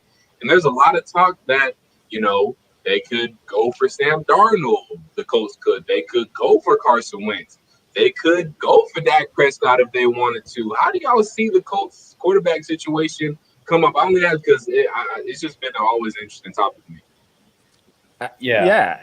They could honestly, the list of quarterbacks you just named, I think any of them could really flourish in Frank Reich's system. It's quick passes, it's running the ball with a semi-athletic quarterback of a Sam Darnold. Sam Darnold's semi-athletic. That dude he's not just a pocket passer. He can run around and throw some cool passes when given the opportunity. People sleep on Sam Darnold. The Jets are trash. Their offensive line's not that great. Their coaching's terrible. And their wide receivers are just guys. Like, if you at least bring them to the Colts, he'll have the best offensive line in the league. And then T.Y. Hilton's still there, and Paris Campbell, and some of the other dudes. I mean, I don't know all the Colts wide receivers, but there's still a solid squad with a good defense as well. And then Dak Prescott would do good there. And then Carson Wentz, obviously, that everyone assumes he will do good there because of the Frank Reich connection. But if I'm the Colts and these guys are starting to have an opportunity, especially if the Jets draft this dude, number 1. T-Law. Trevor Lawrence. Then, I mean, it's a given. It's a no-brainer. That's a young quarterback. We wouldn't want to re-sign Phillip Rivers or try to run with Jacoby Brissett when you know he's not the guy. Right. Yeah, I agree, man. I think Carson's probably going to be the guy that ends up there. It really seems like it's the most likely just because you have, obviously the Colts have a lot of cap space right now. A large portion of Carson's contract has been eaten up. Still has a lot to go, right? But if he gets traded, I believe his salary cap hit goes down even more. And with the Colts team, that they're kind of in a win now mode with guys still on rookie contracts who they're going to have to pay in a couple years. That's going to affect the rest of the team, right? With the salary cap. It's kind of like, why not buy into this guy now? Or you can see maybe Dak or someone else going there. Why not buy into this guy now and just capitalize on it? And obviously, Wentz and Reich have a good personal connection. When Reich was here, the scheme was really nice. Like you said, Brandon, it's a lot of true underneath stuff. It's a true West Coast offense where you just have a lot of horizontal routes, get the ball in the receiver's hands, let them do the rest of the work, right? And it works. They have a great run game with, they haven't used Jonathan Taylor a ton, but he's done well when he's gotten the ball. Nyheim Hines is an absolute tank when he gets the ball. I've always really liked him as a role player. They've got DeMichael Harris, who's become a gadget player for them, who we interviewed on my channel. He's a great guy. He's really done well this year. And, I mean, they've even got Trey Burton and Jack Doyle at tight end. Neither of them are starters, but they're good. They complement each other really nicely. And then, obviously, like you said, going from one of the worst offensive lines to one of the best, which is exactly what Phillip Rivers did this offseason, going to the Chargers from the Colts, and now they are a winning team with him at the helm. If Carson can get his confidence back there, that would be a big step in the right direction for him and for that team to kind of go from, hey, we know we have a talented team, but now with Carson maybe keeping that offense on the field, giving that defense rest. The defense is already talented too. Let's see these young guys take a jump. Let's bring in this guy next year We have the money to do it. Let's see if we can kind of revive him with his old coach, and then we'll see what happens from there. You just never know what can happen with that team. It could be another quarterback too. It really could. I think that team is really in a high level to an elite level quarterback away from being a potential contender with the Chiefs, maybe. Right. Yeah. Go ahead. Yeah, no, I like the Colts. Don't get me wrong. I personally, and I love Wentz and all that, whatever. I feel like I have to preface everything I say with that. But if I'm He hates him. if I'm the Colts and we're out here winning with Phillip Rivers, who's old as dirt, and you have somebody like Frank Reich, and you have a very good offensive coaching staff, in my opinion, I would go draft somebody. I mean, I think you can get somebody in the first round. I think you can get somebody in the first round that you can groom to be your starter of the future and not have to worry about. Maybe I think Dak is more of a solid free agent pickup or a trade or whatever than Wentz would be. And to me, that's simply because you don't know what you're getting mentally. You don't know if he is mentally broken. You don't know if he is physically broken. You don't know what the real cause of the problems are right now. And I think that's very scary. Yes, Frank Reich knows Wentz, and that's cool, whatever. But at the end of the day, I feel like Wentz is still a risk. I think he's a risk even to stay on the Eagles. You just don't know what he is right now. I think Dak, if they were able to pick up Dak, that would be very interesting. I think Dak has had a lot of offensive help. Obviously, he would still have the best offensive line or one of them, but doesn't have the wide receiving core, doesn't necessarily have a Zeke back there. Yeah, they have a nice little stable. But honestly, I would just go draft somebody. If there's somebody that you think, I know they'll probably be in like the 20s, late 20s, something like that. But we've seen good quarterbacks, good starting quarterbacks go that late in the first round. So I would take my chance and draft somebody. I understand you have a lot of young guys that you're gonna have to pay within the next 2-3 years, but right. I just If think you're the way in a win that now, things are how can going, you- I think how can you bet on a rookie? I think the way that things are going, you've seen a lot of rookies be able to come in and play right off the rip. So if you have good enough coaching and you're able to put him in a good situation, I think you're fine. I don't think Phillip Rivers is out there winning them games, to be honest with you. So it is what it is. I think they're winning, not despite him, but I think they're winning, and he's, just basically being a game manager. So that's my opinion. I personally wouldn't put $30 million up in draft picks. I'd just go get a quarterback. I think you have a good enough coaching staff to do that, but that's my opinion. Yeah, and for me, it all depends on whether the Colts think they are ready to win now or not. And obviously, I think they do because of them going out to get Phillip Rivers after they lost Andrew Luck. They feel like they're in a position to win now. And if they do feel like that, then I don't see why they would draft a quarterback. And if this is true, we're seeing here, I will dive into much more comment in a second, but Eagle has landed. Says Dan Orlovsky reporting people who know Wentz are saying he feels betrayed by the Eagles. If this is in fact the case, this relationship may be fractured beyond repair. So if that is true, I can see Carson Wentz being the favorite to go to the Colts because, like Philly Insider said, he does have that relationship with Frank Reich. Frank Reich seemed to get the most out of Carson Wentz. So I feel like this Colts team feels like they're in a position to win now. And if that's the case, you got to then go after Carson. You got to make that move. You got to go after Carson Wentz. While you have the money to do it and the cap space to do it, you got to go after Carson Wentz, who could possibly revitalize his career. Maybe he just needs to change the scenery to get back into that MVP form we saw him in 2017. Or maybe you go after a guy like Dak Prescott. I feel like it's maybe got to be one of your two targets, either Carson Wentz or Dak Prescott. Carson, because of the relationship that he has with Frank, and Frank has seemed to get the most out of him. And then Dak, because, Dak is a good young quarterback. They have a great offensive line, which, Dak is obviously, and any quarterback would thrive under. Have great running backs, and Naheem Hines has been doing well, running the ball and catching the ball in the backfield. They just drafted Jonathan Taylor, who's having a pretty good rookie campaign.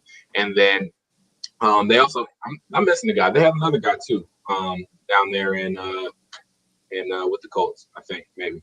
As a running back? Yeah, as a running back. They have another guy, another running back.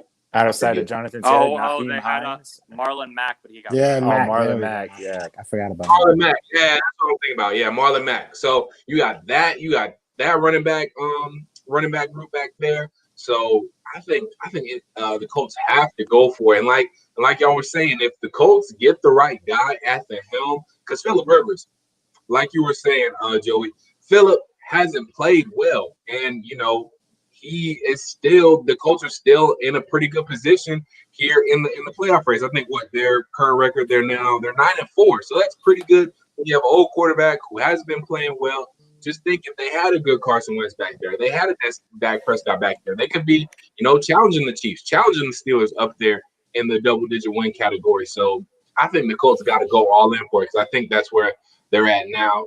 Also, real quick, let's make sure you guys also sub up PhiilyPhilly the podcast. Make sure you sub up Philly Insider Podcast and Shaky B. Go ahead and start putting some more comments in. And if you guys have some questions for us, go ahead, ask us some questions. Drop your questions in the comments. Shout out to the new folks in the live. We got Johnny T in the building who's talking and saying that the new look Lakers aren't looking so well. He says, I know it's early, but looks like Schroeder isn't fitting in and Marc Gasol is washed. Should they make some trades? It's too early to talk trades. It just got them guys. And shout out to Infamous 2K, who's been dropping some comments. He's in the building as well. He says, if I'm the coach, I'm drafting a run stopper after what Derrick Henry did to that Colts defense. I understand. He also says, I would take the risk because a great Wentz is better than a great Dak, in my opinion. Now, that I do agree with. If you get a great Carson Wentz, if you get 2017 Carson Wentz, the Colts will be making some noise. Yeah, definitely. I mean, but it's to me, it's what Carson are you going to get? I know I'm going to sound like a hater. It is. It's a gamble no matter which way you look at it. You can gamble on a rookie, and the rookie may stink. Yeah, I just don't know who he is anymore. Like we've seen a lot of like different Carson Wentzes over the 4 years, honestly. But one thing that stayed true to Carson Wentz is that he holds the ball too long and he fumbles. So I can guarantee the Colts will get that. Outside of that, I don't know what Carson Wentz will be. Like last year, he was a different quarterback than he is obviously now. 2017, he's obviously a different. Every year he changed, but it wasn't like he got better and changed for the best. Like I feel like he got a little bit cockier. Maybe that's it. Like I feel like he just started feeling like it's his team, or maybe he felt like it wasn't his team and he had to start pulling reins. I don't know what it is with Carson Wentz, but it feels like he's just, and a lot of people will be like, oh, his confidence. We got to make sure that I don't care about his feelings. I'm going to put it like that. Because at the end of the day, I want to win. If you're going to be sitting there crying, I don't care. You know what I'm saying? If you're not giving us the best chance to win, don't sit there and pout. It is what it is. You got yourself benched. This whole team is trash. Don't get me wrong. But I'm not going to sit here and baby Carson. I feel like we've babied Carson for like 4 years. So I'm just being 100% honest in what I see. And what I see is not a Carson Wentz that I would pay $30 million and give up draft capital for at this point. That's just me. So let me ask y'all this real quick, because touching on the Carson Wentz thing. So you talked about the different Carson Wentzes we've seen over the past couple of years. Obviously, 2017, we saw a great Carson Wentz, but he also had a great team. That defense was great. His weapons weren't hurt, and he had more weapons too. He had, Jay Ajayi came later in the season, but had Jay Ajayi. Alshon, I think, was relatively healthy for the most part. Miles Sanders, I think, had a pretty good season that year.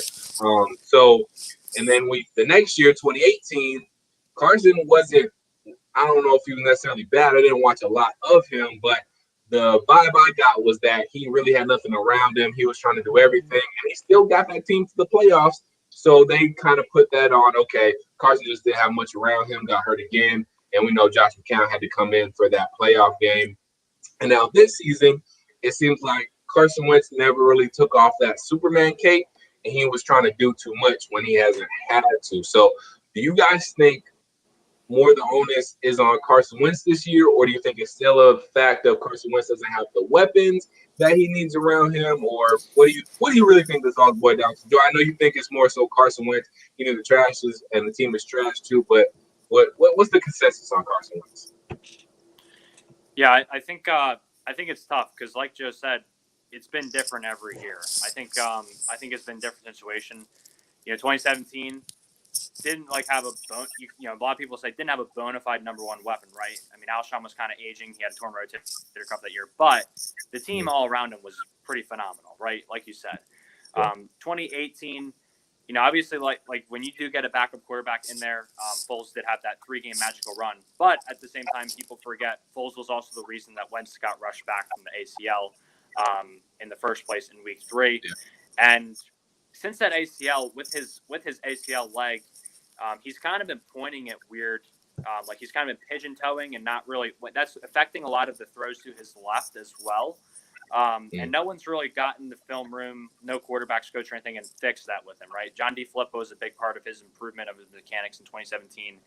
And, Press Taylor is definitely – I worry about Jalen Hurts with Press Taylor as well. I don't think Jalen Hurts is going to show mechanical improvement because he has kind of an elongated release that I think needs a little bit of work. And I want the best for Jalen Hurts. I want someone to get in there and fix that with him a little bit, right?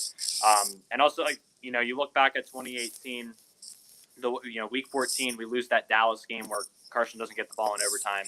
Ball bounces up off of Rasul Douglas' arm. And, you look at that. Carson did throw, he threw 3 touchdowns in the game.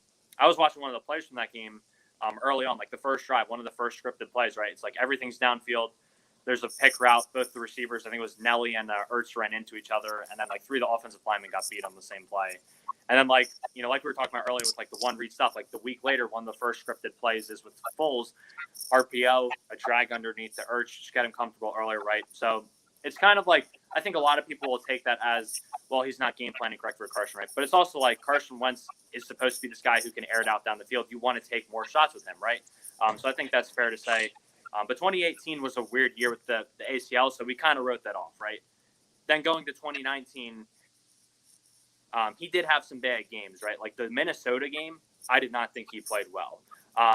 The Seattle game, he played terribly. I think he saw the field really bad. He missed the check down to Miles Sanders. He was atrocious that game, and that was not just on his weapons. But then you also look at the Detroit game. He had 7 drops. Nelson Aguilar had Casper the Ghost knock a fumble out of his hands, right? You had Week 2, you had Nelson drop a game winner, and then on 4th and 8, you had Ertz not get to the sticks. And then you had Nelly drop that pass against New England, which would have tied the game. You had the defense blow the game against Miami with that fake punt crap that went on and stuff like that. So it's this team really could have been 11-5, 10-6, 12-4 around that range last year. And then you get to this year and it's what the heck happened, But it's if you're not, I love Carson, but regardless of the pick with Jalen Hurts, you have to go out there and play. You can't just be, well, I'm worried about this guy taking my job after what happened with the whole Foles dilemma, right? It can't come down to that. Like Carson, or like Joe said, we can't just baby Carson all the time. He has to go out there and do it mentally for himself. And that's why it might just be a change of scenery where he doesn't have a threat at backup quarterback because he's already been through this with Nick Foles before. That's what it might come down to. But consensus, I mean, you got to put a lot of it on Carson. Like I said, you go back and watch the film a lot of time, he's staring down guys streaking wide open. I mean, for as bad as this team has been, there have been easy opportunities for him to save this situation himself. And he's not capitalizing on them. He's holding on to the ball, like Joe said. That's got to get fixed up. You got to know. And like when you look at Jalen Hurts, like obviously, yes, he can get outside the pocket quicker, but you have got to throw the ball away. I mean, when you're outside the pocket, Jalen Hurts throws it like he might not. Okay, he didn't have a great PFF grade, right? He had a 40.8 passing grade last week. He made smart decisions though. He did not force anything that wasn't there. And he missed some open receivers too. But when he missed those guys, he knew when to give up on the play, right? He didn't hesitate. He was confident in himself. He didn't have fear. So I think it's a matter of again, it's always a little bit both. I think with a good situation, Carson can definitely still be salvageable somewhere else. But I think a lot of it is on him at the end of the day, as much as I hate to say that. Now, again, do I think that he's a bad quarterback? No, I think he is a good quarterback having a really terrible year. And we'll see if that really affects the rest of his career, and if he does become a bad quarterback, and if he'll never even be able to salvage 2019 Carson, who took Robert Davis to the playoffs, who had no business being on the field. But yeah, I think a lot of it is on Carson this year, as much as I hate to say that. I agree. I think when you sit back and you think about it and you take off that hat that you want to protect your QB1 and you want to try to be optimistic, you really see that if Carson was, let's say his stats were 20 for 38, but a lot of it was throwing the ball away because the play just wasn't there, then you can't be mad at that. Then you can say that's coaching, that's play calling, that's the wide receivers not getting open. But when he is like against the Cowboys getting out of the pocket and then trying to direct something that's just not there, no one's open, and then he gets sacks and fumbles outside of the pocket, you sit there and you're just wondering, is that even an NFL starter right there? So this year has been different. And you like Joe harps on this, you don't want a mentally weak quarterback. You don't want a guy that because you draft a quarterback in the second round, you're going to cry about it, you're going to be upset about it, and then not want to play with your heart out the rest of the season because you got this guy behind you. Go play harder. Right, exactly. It should be like, all right, I'll prove you wrong. Kind of like I think when the Steelers drafted, I forgot who a couple years ago, and everyone thought that Big Ben was going. I think maybe it was Mason Rudolph. I could be wrong about this.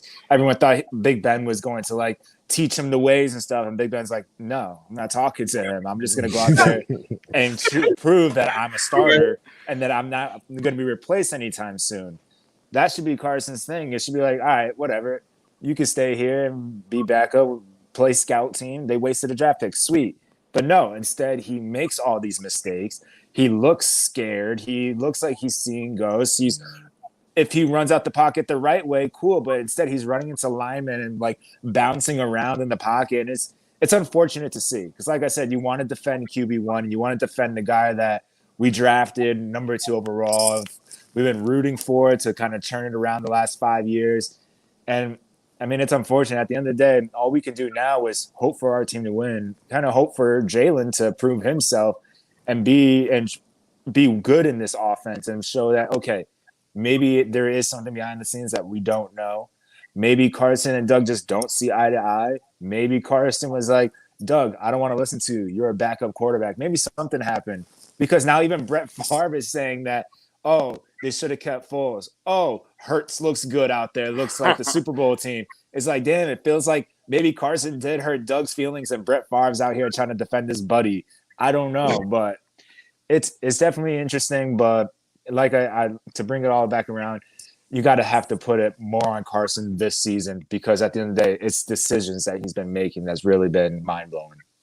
Yeah, and I want to say something before we move. I just want to shout out to my boy Infamous 2K, but I got to see that stat because if 13 of 18 he threw out when he was outside the tackle box, I literally must have only seen those 5 other plays because I need to see those. He's a very smart person. He knows his football, so I believe it. But I need to see it, man, because I don't know, man. It's hard to believe that this man just holds on to the ball and gets the weirdest hits.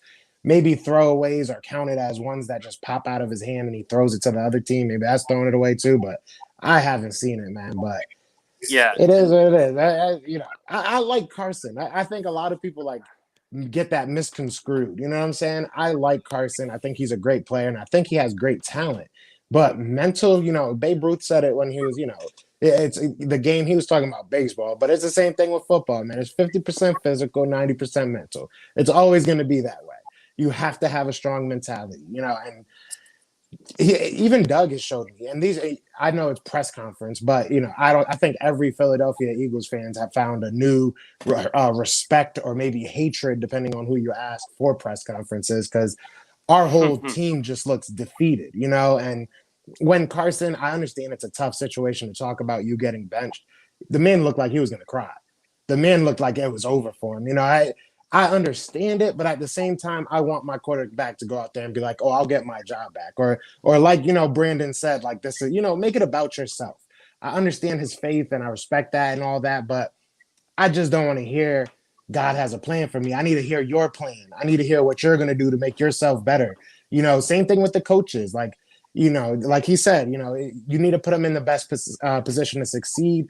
I just need to hear these guys care. I don't think one time I've seen like someone get mad, throw a headset, like, you know what I'm saying? Like maybe they have to pay for the headsets themselves this year or something, but like I need to see some passion, man. Somebody needs to get cussed out. Deuce needs to like punch somebody in the chest. Like I need to see I need to know that you're as upset with what's going on as we are. And I don't see that. And, to bring this all the way back to even when we were talking about the Sixers, you see that out of Morey. If something's going wrong or if something's going right, he reaches out to his fans and says, I see this. I know it's not right. We get a lot of, oh, we'll fix it. Oh, we have to be better. Oh, we have to execute. No shit, Sherlock. I hate to curse, but like, no duh. Like we see this, you know what I'm saying? And I need to see passion. I need to see decisions made. I hated that we had to start Hurts, but I love that we did. I love that we made that decision. And it is what it is. Even if he would have sucked, I was happy that we made a decision, And I just need to see passion. I need to see somebody care. I'm not going to sit here and pout and say, Wentzy's not working. If he's not here next year, it is what it is. I got to buy a new jersey. I love the guy, but go Philadelphia Eagles, not go Philadelphia Carson Wentz. Like, that's one thing I started this channel saying, and I'm going to end it saying the same thing. Like, it's about the Eagles, not one player. Yeah, and I wanted to say one thing to the stat, too, the Infamous put up. I also saw another stat. This was a few weeks ago, so it might have gone up in his past couple games, but 32 of his 40 sacks were after 4 seconds, which is primarily when you should be getting rid of the ball and going through your reads. So I think you got to take that into account as well, that it's a little bit of both. It's not just the offensive line, it's also Carson Wentz holding the ball. So yeah, I think it's a little bit, and I do got to see that stat again. Like you said, Joe, there were a lot of times I saw him. I must have seen those 5 plays. There was a lot of times I saw him. The 5 plays really stuck out. Yeah, that's what it means. I It'd be like that's that why. though. It'd be like that. So I'm sure he'll send me the stat. Yeah. Nah, I completely agree with y'all on the fact that Carson has to have more mental toughness if he wants to be the QB1 going forward. To me, this situation screams out. You can easily compare it to, it's like night and day. When Jordan Love was drafted by the Green Bay Packers, everyone was in a tizzy about Jordan Love getting drafted, and man, is he going to come for Aaron Rodgers' neck, or the Packers going to push Aaron Rodgers out there? What did Aaron Rodgers do? He didn't care about Jordan Love getting drafted. He didn't get his feelings. All Aaron Rodgers did was ball out and have an MVP caliber season and be in the MVP discussion. When Jalen Hurts was drafted in the second round, Carson Wentz had to have the same mentality. He can't be looking at, with somebody behind me, like, I can't mess up. I can't do this. I can't do that. No, he should have looked at it like, all right, y'all drafted him. I'm still going to go out and play my game. I'm still going to go out and show why I'm the QB1. I'm still going to go out and show why I'm about it and why I should be the starting quarterback for the Philadelphia Eagles. And also, you said it too, Joey, like, at this point, it's hard for fans because they get caught up in, when a player does great for a team or when a player brings a franchise to new heights, you get attached to that player. But Father Time is undefeated, whether it's Father Time or the player just not playing well. You gotta be true to your team. So it's the same thing right now. Like when people have been talking about, whether it's trading Matt Ryan, Julio Jones, and blowing the whole thing up for the Falcons, like at this point, you gotta kind of be with it. Now I'll be the first to defend Matt Ryan. It's definitely not all on him. He has his bad games. It is what it is. But at this point, you got to blow it up, and it's time, So whether the general manager decides, hey, we got enough talent to keep it going with Matt, Julio, or blow it up, I'm fine either way, because at the end of the day, we want to see winning. Mm-hmm. We want to see our team win a ring. We want to see our team in the playoffs. We want to see our team be relevant. It's not about necessarily what players are there. Do we want our favorite players to be in that conversation? Yes, of course, but at the end of the day, we'll all be fine if our team is winning. So it definitely comes down to that. And, yeah, Carson just has to have more mental toughness going forward. If he's going to be the quarterback in Philadelphia, Timbuktu, wherever he's going to be at, he got to have more mental toughness than that. But, guys, make sure you go ahead and comment. Make sure you sub up everybody. Make sure you sub up PhiilyPhilly The Pod. Make sure you sub up Shaky B and Philly Insider Podcast. We moving up on 2 hours on y'all, giving y'all some entertainment. So drop some comments, drop some subs, drop some likes, all that good stuff. And if y'all have any more topics y'all want us to touch on, go ahead and drop them because, it's starting to, I ain't saying we tired, but I'm saying y'all gotta give us some topics, you know what I'm saying? Yes, sir. Because Talk about, boy you know what has I'm work saying? tomorrow. So, It's I just bedtime. got work. We get close to bedtime. So if y'all want the entertainment to continue, drop some stuff y'all want us to talk about. But before we get out of here, guys, is there anything?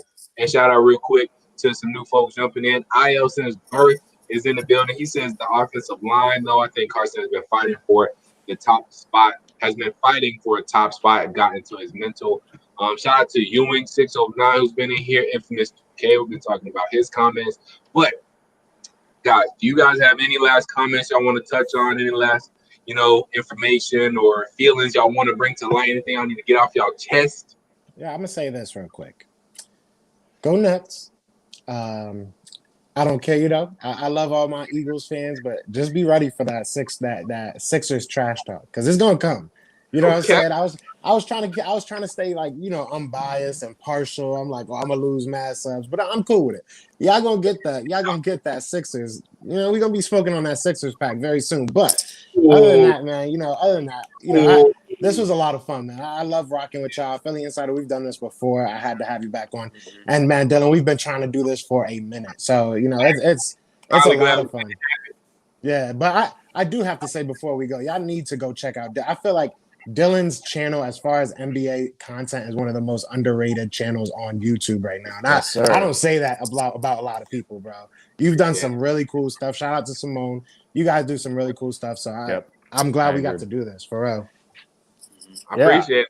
It's all about the collaboration, and I haven't worked with Philly Insider, and please, I feel bad. Like, can I call y'all by y'all real names? Like, this might sound ratchet real quick, but like, I know Shaky B, your real name is Brandon, right? Yes, sir. And Philly Insider, what is your real name? Because I feel bad not calling you guys by your real name. My name's Hunter. Hunter, that's right. The crazy part is, like, I saw y'all emails, so I should have known. Put two and two together.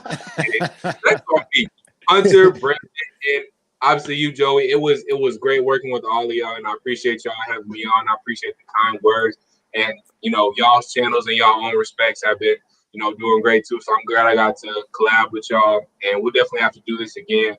But yeah, shout out to you guys, man. Shout out to all the YouTubers out there who putting out the content, doing their thing, because hey, this is a job, but it's fun too when you get out here and you can create your own lane, create your own opportunity, create your own platform, and use your voice that we all got. So it's been great.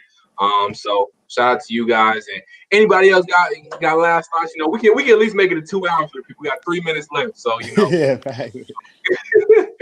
I just appreciate everyone that came through and watched and hung out with us for the last 2 hours. It's pretty cool. I mean, football season is shortly coming to an end pretty soon, which is pretty sad, but we got basketball. I see your Braves poster in the background, so we're going to have to talk some Yankees, because I mean, at the end of the day, it's go Yankees at the end of the day. Yes, sir. Bring that heat, Shaky. Bring that heat. MVP for a reason. But we're gonna have that baseball talk when spring starts rolling around. But for those trying to look for me, I'm a co-host and part of PhiilyPhilly The Podcast. So I just pop in pretty much to do some lives, and I throw some solo things out there. So I'm part of his channel. Don't have a solo one. Was helping him out. It's a lot of work. I'll stick to doing the little co-hosting part and let him be the face of it. But thanks for coming through, everyone. Yeah, and I just want to say thank you guys for having me on. I really appreciate it. I had a blast talking all sports with you guys. I don't know about the Yankees, but I know my Phillies are about to make some noise this season, some mad noise in that NL East, maybe take home a division title over them Braves. But it's been a long time coming. I'll be honest. Freddie Freeman has absolutely torched us. I thought this was going to be the year. I can talk to Freddie's face right now, because he's been pretty much torching me. So I gotta give him mad props for what props are due. Oh man. But real talk though, treat them back to back. Treat them thing. Oh man. Well, hopefully my Phillies get it together. But we got college hoops right now too. March Madness. I mean, we didn't get that last year, so that's going to be a blast. I mean, we got about every night right now. You can just turn on TV and watch some college hoops.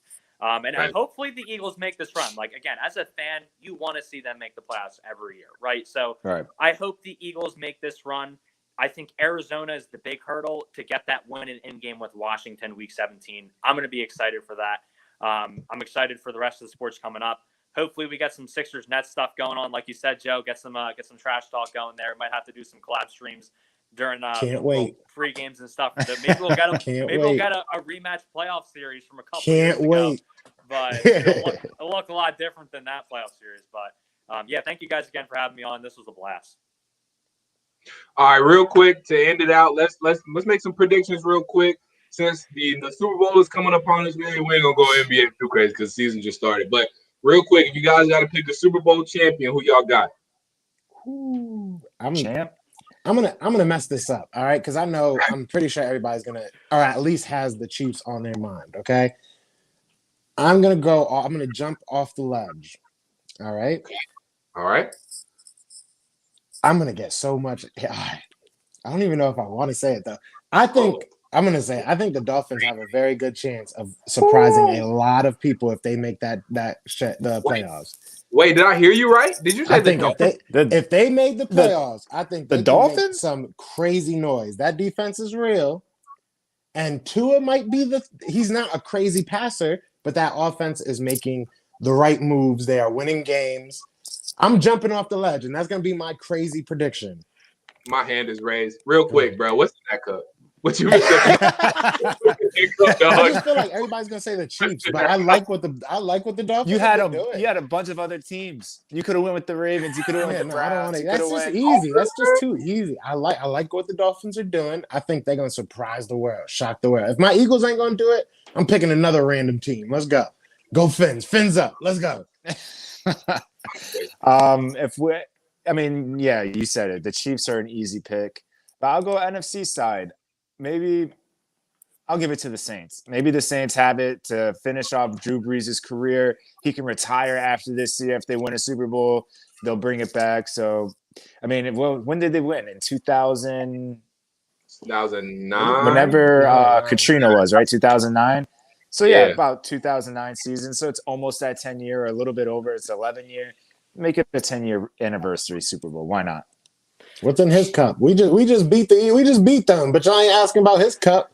You know what I'm saying? That's it. The 10-3 team against the Dolphins. Well, I'm gonna go really out of the box here as well. I'm gonna take the Browns as my surprise Super Bowl pick. I think Kevin Stefanski, what he has done with that team. Think about it. People talk about the Browns haven't had a tough schedule. They didn't have a tough schedule the past however many years they've been losing, right? Right. They've been just dropping games to everyone. He finally got them turned around. Baker, I could definitely see making a game-changing interception to loosen the game. I think that's probably going to happen at some point. But that ground game, that's how you win in the playoffs with Chubb and Hunt. That O-line they have with Wyatt Teller and Joel Bitonio and all those guys, J.C. Treader, is pretty nasty. It's really underrated.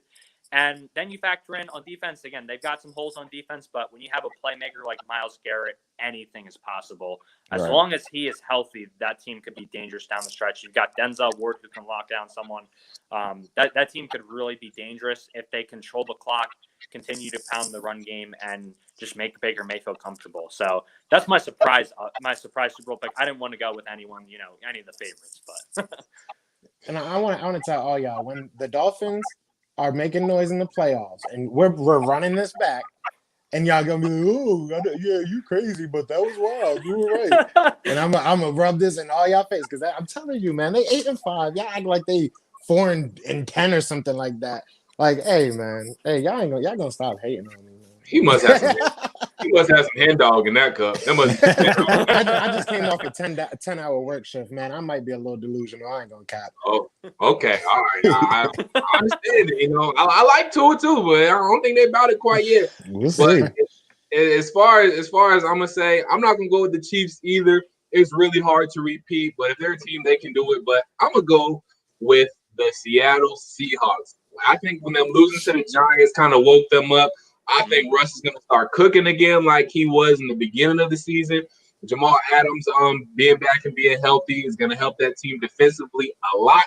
And I think offensively with DK Metcalf, Tyler Lockett, David Yeah. Moore, and Chris Carson, as long as he stay healthy. I think the Seattle Seahawks can get it done. I do want to say Green Bay, but I don't think they can get it done in the NFC Championship game. I mean, that kind of seems to be their kryptonite. They can't get it done in Right. the championship game. So I'm going to go Seahawks. But with that, guys, I think it's about time to call it a night. It's almost 11:30.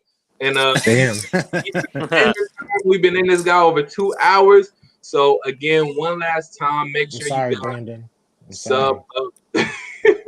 Make sure you guys sub up, everybody. I'm trying to find the comment while I wrote it down, but that might be a lost cause. I'll find it enough. Oh no, I found it.